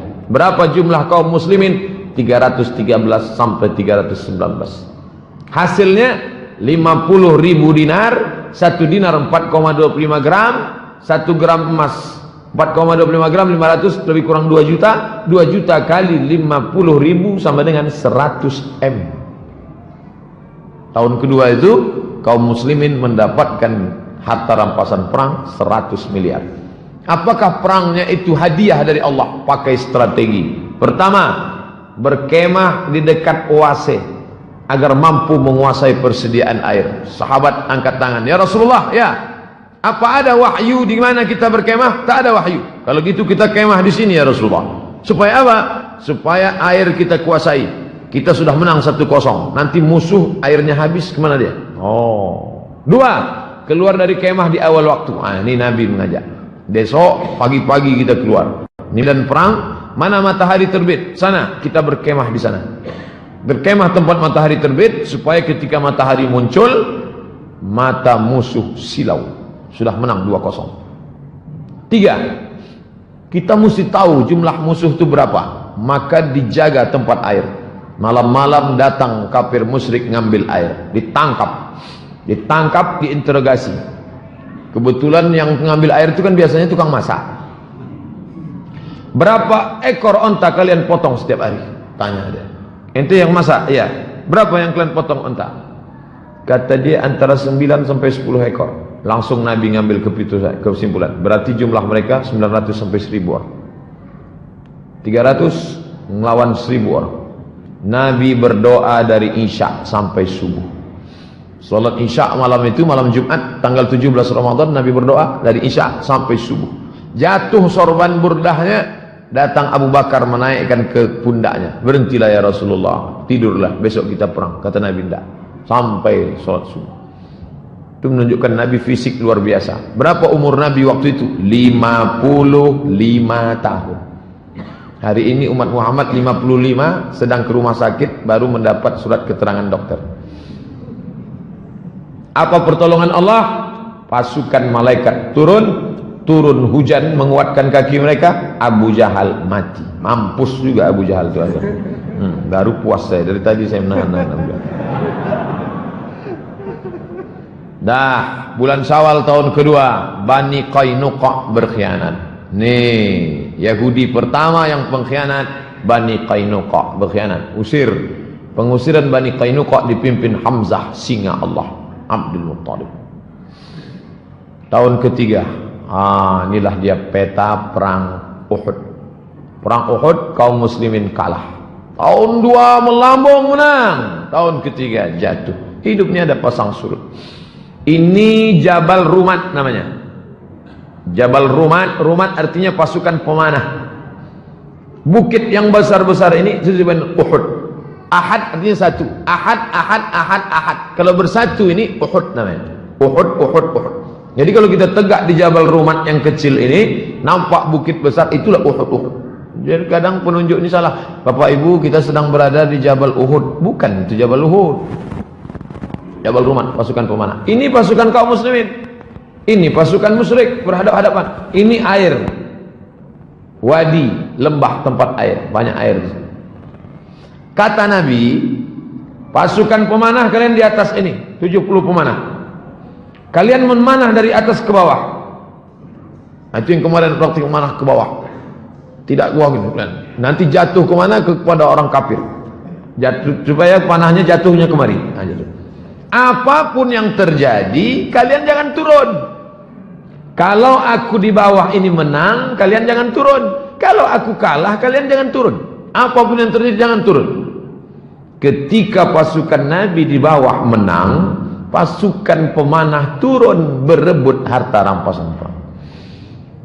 Ketika pasukan pemanah turun, pasukan musyrik berputar dari belakang bukit, memerangi pasukan Islam, meninggal. Disitulah meninggalnya Hamzah bin Abdul Muttalib. Jadi kalau orang pergi umrah paham kisah ini, menangis dia di atas bukit. Yang sekarang tak ada nangis.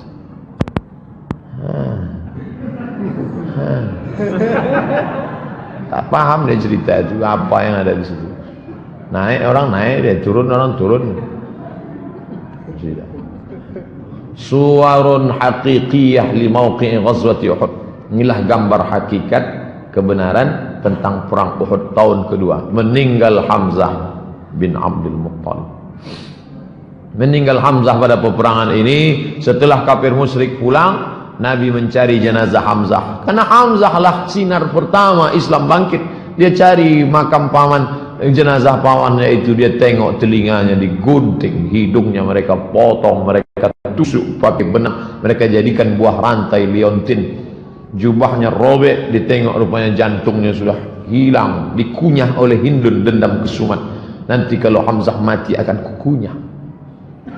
Menangis Nabi, meleleh air mata Nabi, maka dimakamkan di pemakaman ini, makam Sayyidus Syuhada Hamzah bin Abdul Muttalib, meninggal tahun 3.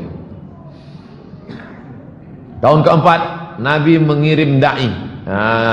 Dikirim da'i ke desa tertinggal, dikirim da'i, jatuh duka. Tahun 3 perang Uhud kalah. Tahun 4 da'i dikirim, meninggal da'i yang dikirim itu dibunuh. Itulah Nabi berkunut 1 bulan, kunut nazilah. Kunut subuh sudah ada dari awal.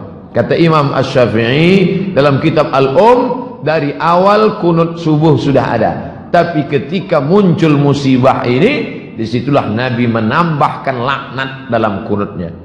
Allahumma la'an ri'al Zakwan wa Usayyah, laknat mereka ya Allah, laknat mereka ya Allah, matikan mereka ya Allah. Itu dalil boleh melaknat dalam doa kunut. Ditambah lagi Yahudi Bani Nadir berkhianat, sudah 2. Jadi tak serentak Yahudi itu berkhianat. Pengkhianatan pertama Bani Qainuqa, tahun keempat Bani Nadir berkhianat, mereka pun terusir. Bani Qainuqa sudah, Bani Nadir sudah, tinggal 2 Yahudi lagi, Bani Quraizah dengan Bani kampung Khaybar. Tahun kelima, perang Khandaq. Khandaq artinya parit. Kenapa parit? Salman punya ide. Ya Rasulullah, ya kami kalau di Persia perang itu kami kali parit, dibuat paritnya dalam, lebar, kira-kira kuda tak bisa melompat. Oke lah, begitu gali. Itu dalil ada pendapat orang Nabi tidak otoriter, Nabi tak diktator, pendapat orang diterima supaya kuda tak melompat. Disebut juga dengan perang Ahzab, partai-partai. Kenapa? Karena 4 partai bersatu. Partai Yahudi, partai kafir Quraisy, partai munafik Abdullah bin Ubay bin Salul, partai musyrik Madinah. 4 partai bergabung. Aliansi partai-partai. Jadi kalau sekarang pun partai-partai beraliansi, jangan terkejut, itu cerita lama. Berkhianat Bani Quraizah, komplit pengkhianatan Yahudi. Bani Qainuqa sudah, Bani Quraizah sekarang berkhianat, terusir dari Madinah. Tahun ke-6 ini nampak berita baru. Malam itu Nabi mimpi. Dia dalam mimpi itu nampaknya bersama sahabat masuk ke Masjidil Haram ramai-ramai, mencukur rambutnya.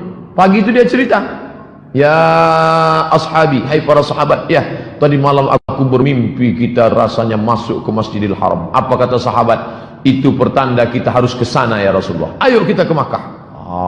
Itu beda sahabat Nabi dengan sahabat kita. Kalau sahabat kita, tadi malam aku bermimpi seolah-olah kita menaklukkan orang kafir. Alah, mimpi Ustaz aja itu, bunga-bunga tidur aja itu Ustaz. Kita harus ke Makkah. Maka Nabi pun pergi menuju Makkah. Berapa sahabat yang dia bawa? 1.500 sahabat. Tapi gagal masuk Makkah. Kenapa? Kafir Quraisy tak memberi izin. Maka muncullah apa yang disebut dengan perjanjian Hudaybiyah. Muhammad, ente belum bisa masuk, kami masih berkuasa. Kalau gitu kita janji. Oke, janji. Perjanjian Hudaybiyah. Hudaybiyah nama tempat. Balik dari situ, Nabi mulai berkirim surat. Ini salah satu surat Nabi. Bismillahirrahmanirrahim. Bismillahirrahmanirrahim. Min Muhammad Rasulullah. Min Muhammad Abdullah Rasulullah.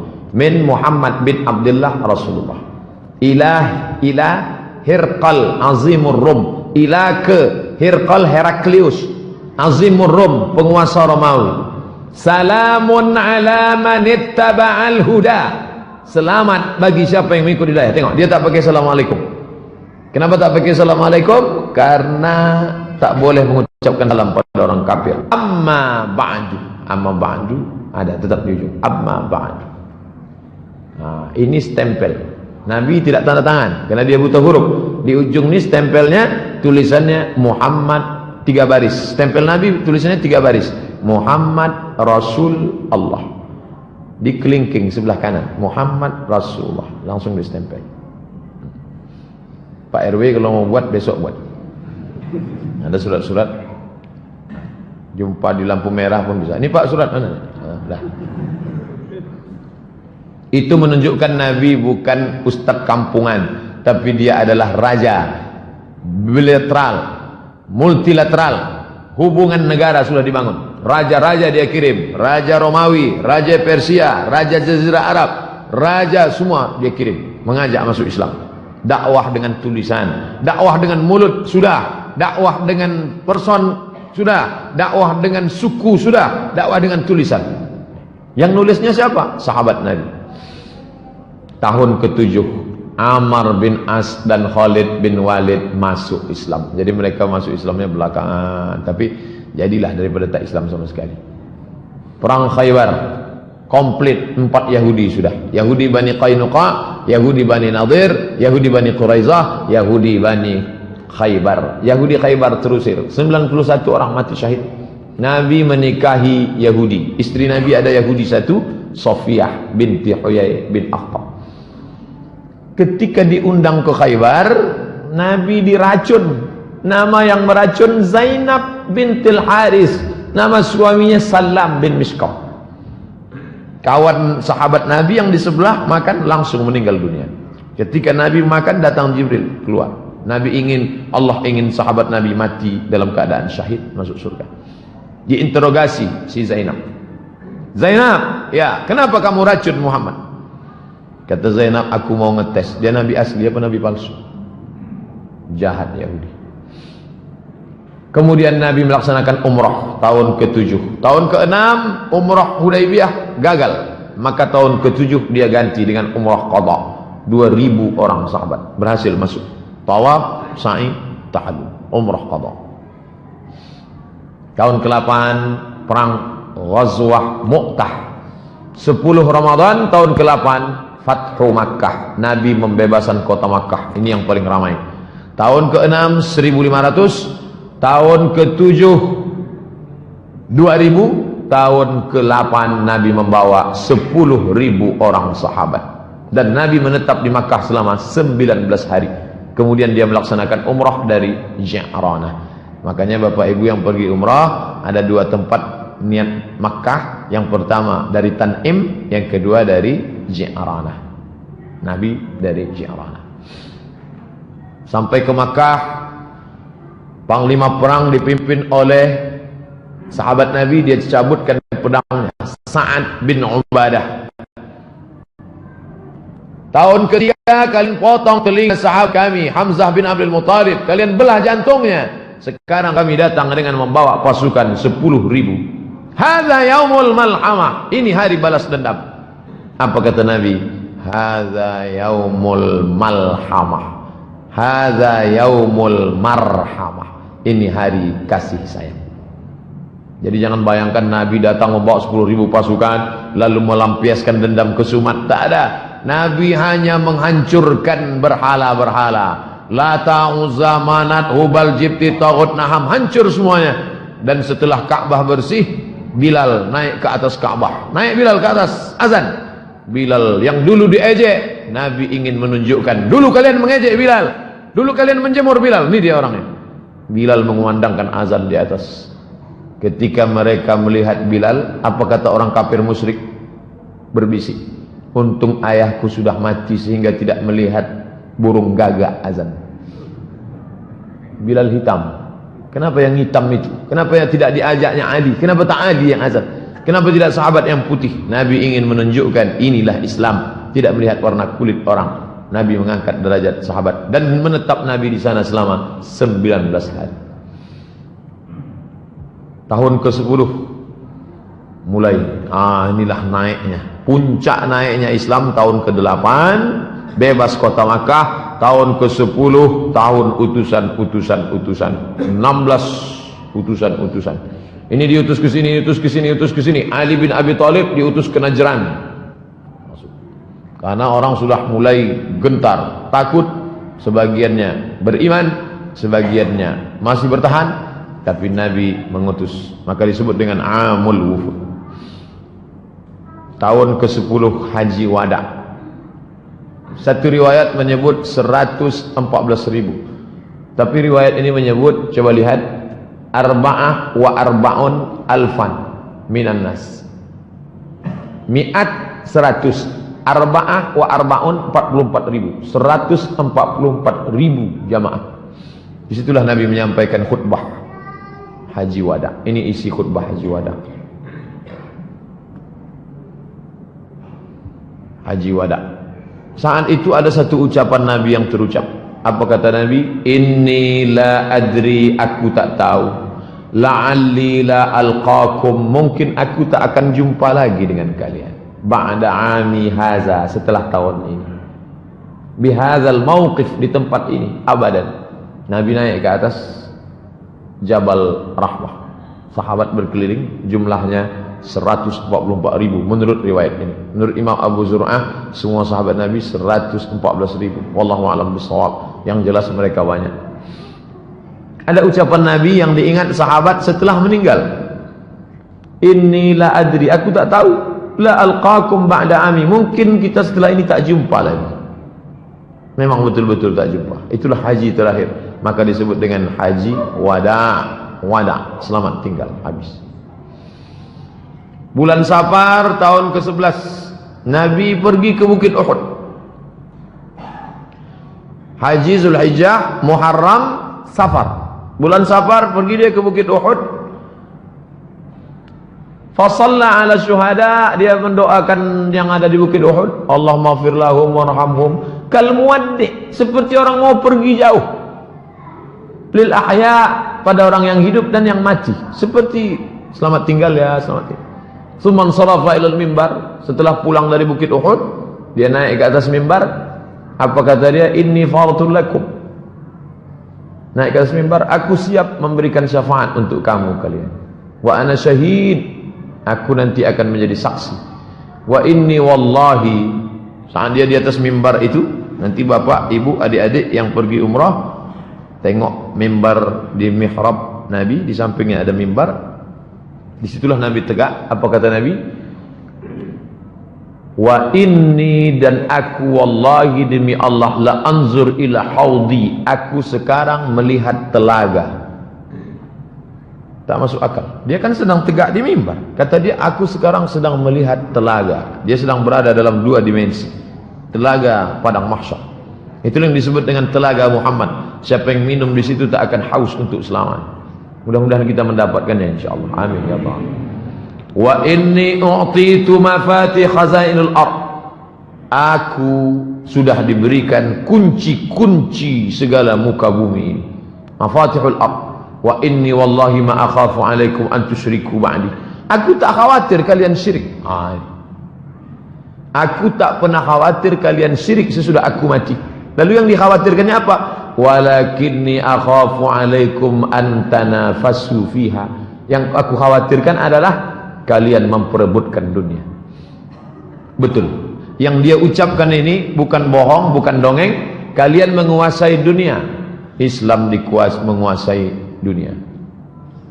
Mana yang tak dikuasai Islam? Sekarang orang-orang Islam sudah sampai bahkan bisa menjadi wali kota di Eropa. Orang Islam menguasai Konstantinopel, dikuasai. Nampaknya saat dia berada di situ, dia bisa melihat bahwa Konstantinopel akan dikuasai Islam, Mesir akan dikuasai Islam. Padahal saat itu belum.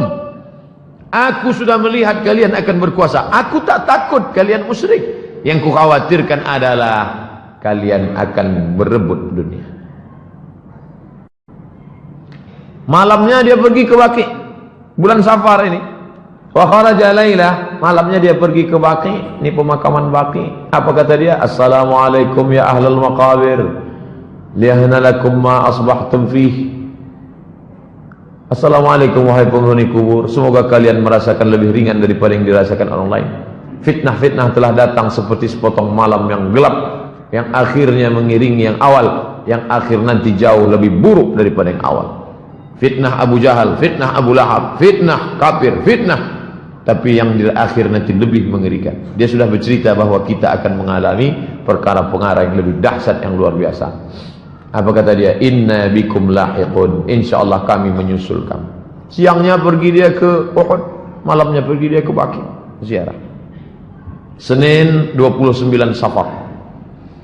Pada tanggal 29 Safar Nabi mengantar jenazah ke pemakaman Baqi. Dalam perjalanan pulang sakit kepala. Falamma raja'a, ketika pulang wa huwa fit tariq aqadau sudah sakit kepala. Wattaqadil hararah, panasnya tinggi, suhu panasnya naik. Sampai panasnya terasa di atas kepala. Di bantal itu kalau dia duduk terasa panas, saking panasnya suhu badan Nabi sallallahu alaihi wasallam. Tapi Nabi tetap salat selama sakitnya itu berjamaah 11 hari. Tetap salat berjamaah. Panas pun tubuhnya, tetap dia datang salat berjamaah. Salat berjamaah, salat berjamaah, salat berjamaah. Pekan terakhir, sakitnya makin menjadi-jadi.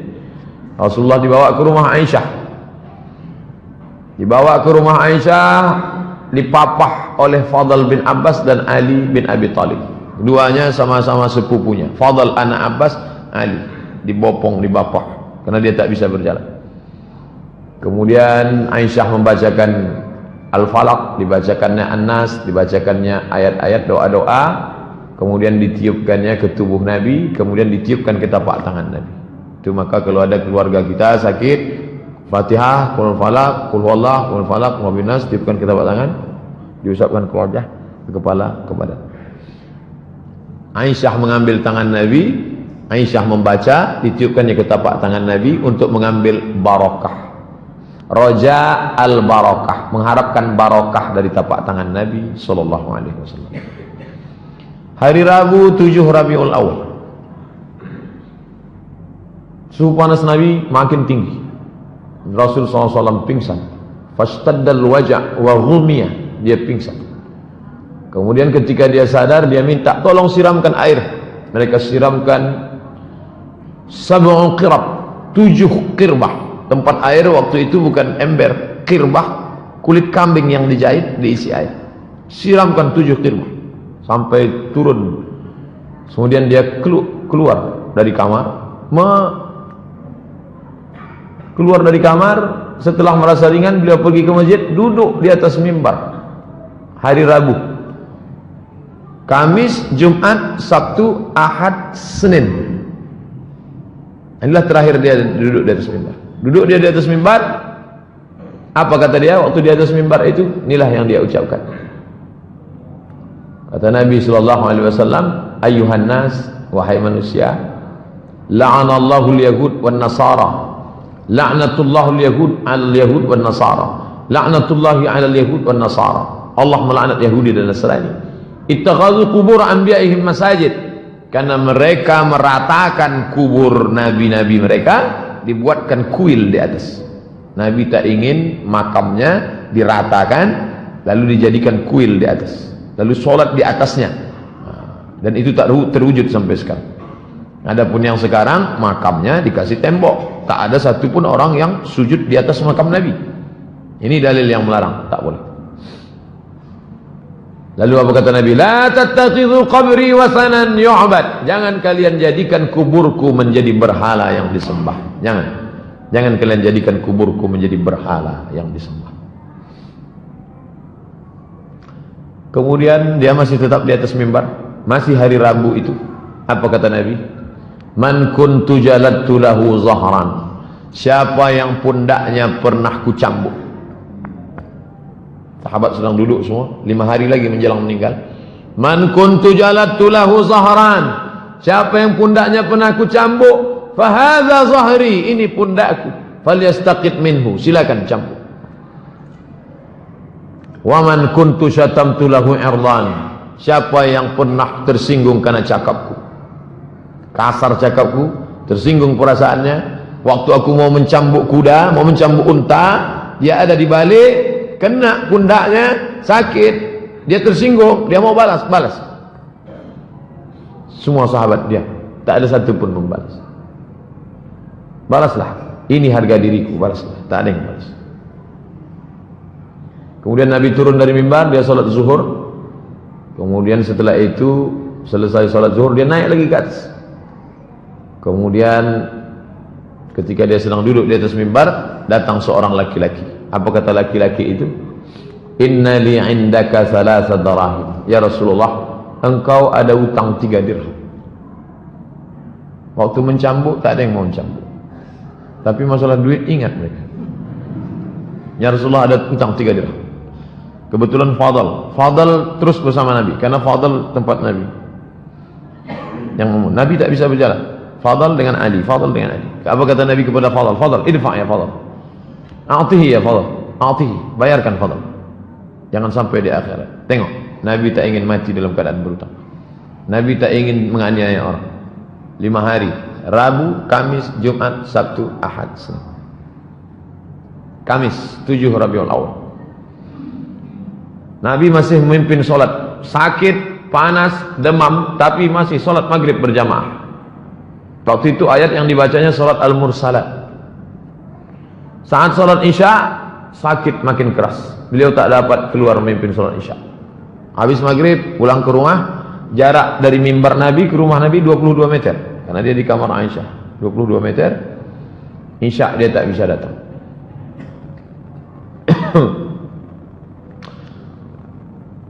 Isya makin parah sakitnya. Aisyah, Nabi berkata, "Oh salat nas?" Ditanyanya Aisyah sama sahabat, "Apakah mereka sudah salat?" Kata sahabat, "Belum ya Rasulullah." Wa hum yantaziruna. Salat Isya waktu itu sahabat tak salat Isya. Mereka menunggu engkau ya Rasulullah. Da'u lima, tolong ambilkan air. Badannya lemas, dia minta ambilkan air. Mereka bawakan air, faghtasala, mandi dia.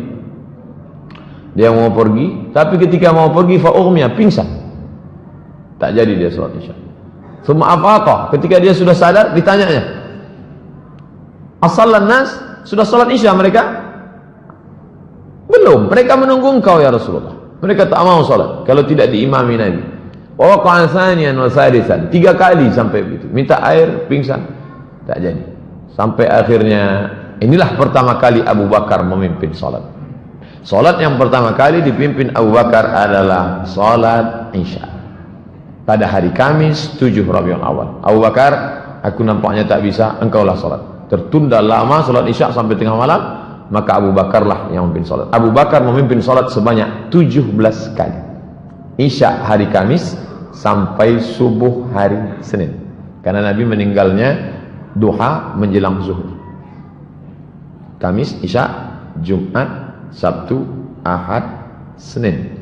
Dihitung total 17 kali salat. Hari Sabtu 10 Rabiul Awal,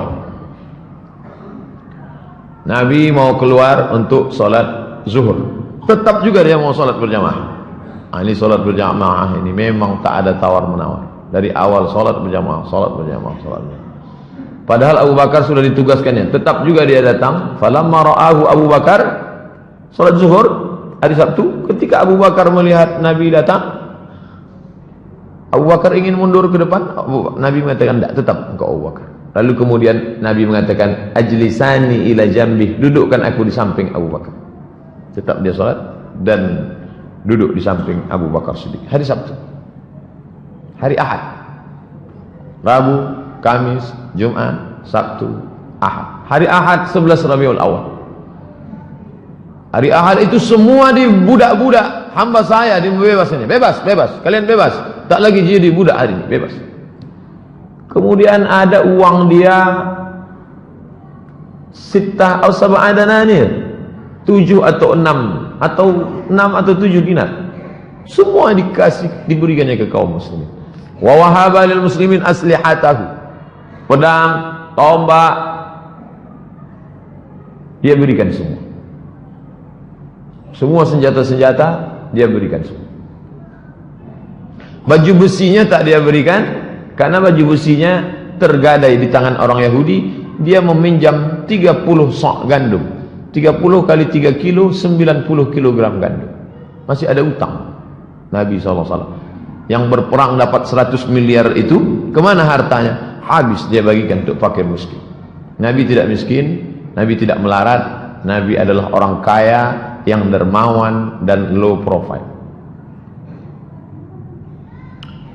Subuh Senin tanggal 12 Rabiul Awal, Nabi tegak, lalu dia singkapkan tirai kamar.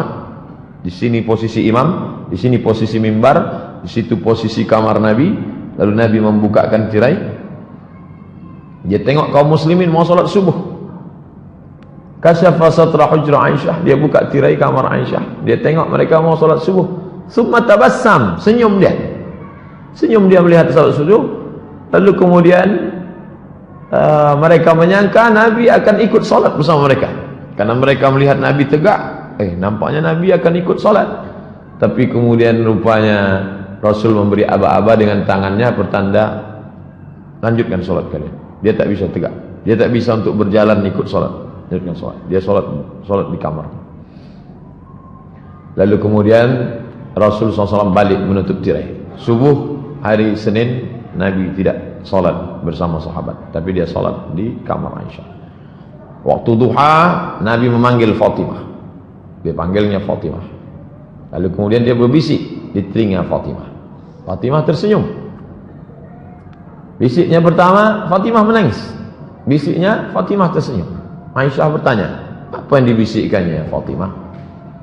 Sarani, tadi dia berbisik. Fa akhbarani, dia katakan, anni awwalu ahlihi yattabi'u. Sarani, dia berbisik pertama kali, annahu yuqbadu fi waj'ihi alladhi tufiya fihi. Kata dia, ini sakitku ini tak lama lagi wahai Fatimah, dan aku akan mati. Maka menangis Fatimah. Fa bakaitu, lalu aku menangis. Summa sarani, berbisik dia yang kedua kali, dia beritahukan kepadaku, awwalu ahlihi, aku adalah orang pertama yang akan menyusul dia nanti. Cakapnya itu betul, karena 6 bulan sesudah ini Fatimah pun meninggal. Jarak antara Nabi dengan Fatimah meninggal 6 bulan. Nanti setelah ini engkau yang akan menyusul. Fadhahiktu, aku pun tersenyum. Kemudian Nabi mengatakan, Fatimah sayyidatu nisa'il alamin. Fatimah, engkau adalah sayyidatu nisa'il alamin, pemimpin semua perempuan di dunia. Lalu kemudian Fatimah menengok Nabi sangat sakit. Maka Fatimah mengatakan, wa qarab abah, oh alangkah sakitnya ayahanda. Apa kata Nabi? Laisa ala abika qurabun ba'dal yaum. Setelah hari ini tak akan ada sakit lagi Fatimah. Ini hanya sakit yang terakhir Fatimah. Setelah ini tak ada sakit lagi. Kemudian Nabi memanggil Hasan, panggilnya Husain, faqabbalahuma, dipeluknya Husain, diciumnya Hasan, diciumnya Husain, wa awsa bihima khairan, sampaikannya berita pesan yang baik-baik, wa da'a azwajahu, kemudian dia sampaikan nasihat-nasihat yang baik-baik. Sakit Rasulullah SAW semakin parah. Lalu kemudian kata Nabi kepada Aisyah, apa kata dia? Ya Aisyah, wahai Aisyah, ma azalu ajidu alamat ta'am, terasa di dalam sakitnya makanan yang kumakan waktu di Khaybar. Ini dalil bahwa dia mati diracun. Yang meracunnya adalah Zainab, istri Salam bin Mishkam. Aisyah, aku merasakan sakitnya. Sampai hari ini ku rasakan. Fahadha awan. Inilah masanya. Wajadtu inqita'a abhuri. Aku merasakan terputusnya uratku disebabkan oleh racun itu. Terputus uratku disebabkan oleh racun itu. Lalu kemudian ditutupkan kain penutup ke wajah Nabi. Ketika dia pingsan, ditutup kain ke wajahnya. Ketika dia sadar, dibukakannya kain penutup itu. Apa yang dia katakan? La'natullah 'alal yahud wan nasara. Allah melaknat Yahudi dan Nasrani. Ittakhadhu qubur anbiya'ihim masajid. Karena mereka menjadikan kubur nabi mereka sebagai tempat ibadah. Bosan yang tak berhenti dia katakan, jangan jadikan kuburku sebagai tempat ibadah.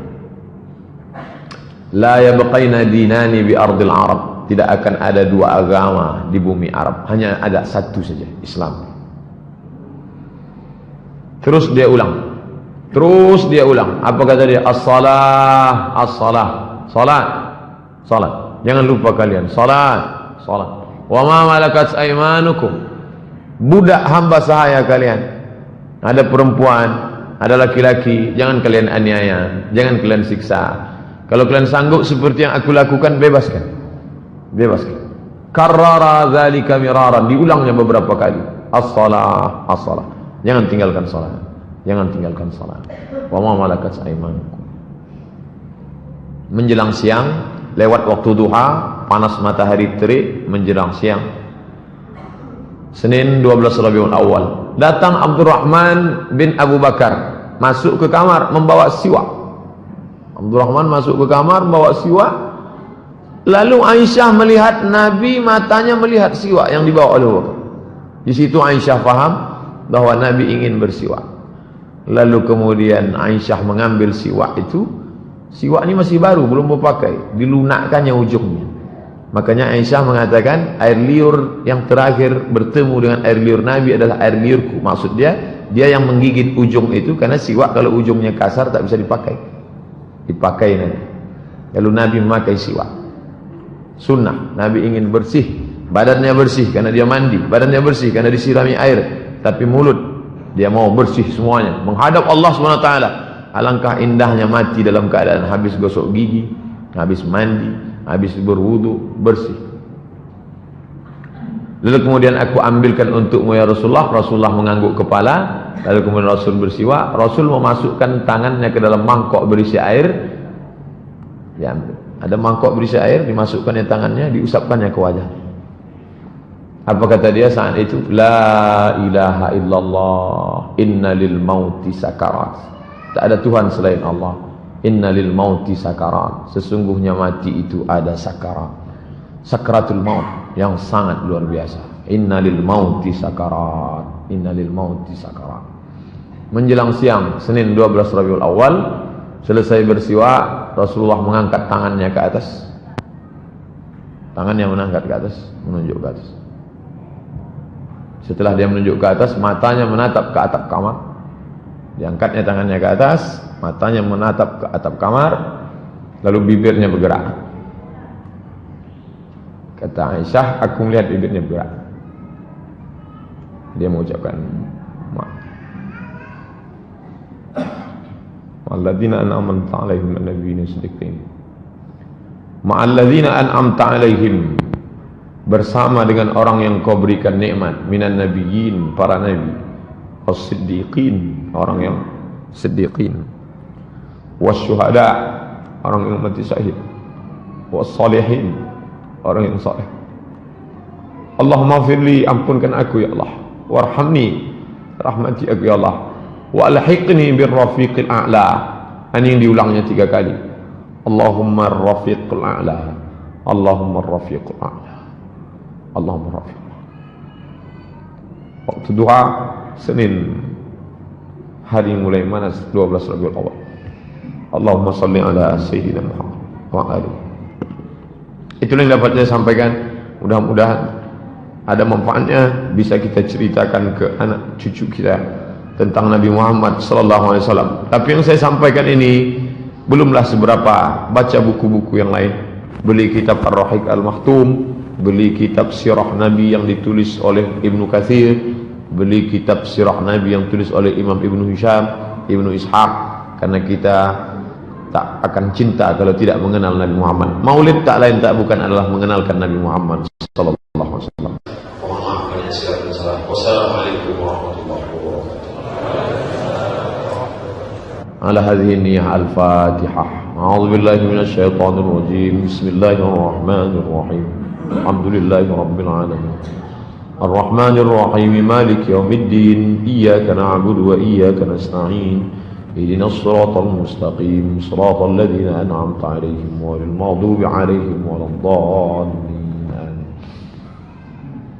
اللهم صل على سيدنا محمد صلاة تنجينا بها من جميع الأهوال والآفات وتقضي لنا بها جميع الحاجات وتطهرنا بها من جميع السيئات وترفعنا بها عندك على الدرجات وتبلغنا بها أقصى الغايات من جميع الخيرات في الحياة وبعد الممات. إنك سميع قريب مجيب الدعوات. ربنا هب لنا من الصالحين ربنا هب لنا من لدنك ذرية طيبة. اللهم اجعلنا من أمة سيدنا محمد صلى الله عليه وسلم. Jadikan sebagai umat Muhammad sallallahu alaihi wasallam. Allahumma ijma' bainana wa baina nabiyyika Muhammad sallallahu alaihi wasallam. Satukan kami dengan nabi kami Nabi Muhammad sallallahu alaihi wasallam. Rabbana atina fid dunya hasanah وفي الآخرة حسنة وقنا عذاب النار وصلى الله على سيدنا محمد وعلى آله وصحبه وسلم والحمد لله رب العالمين. تقبل الله منكم منا ومنكم تقبل يا كريم.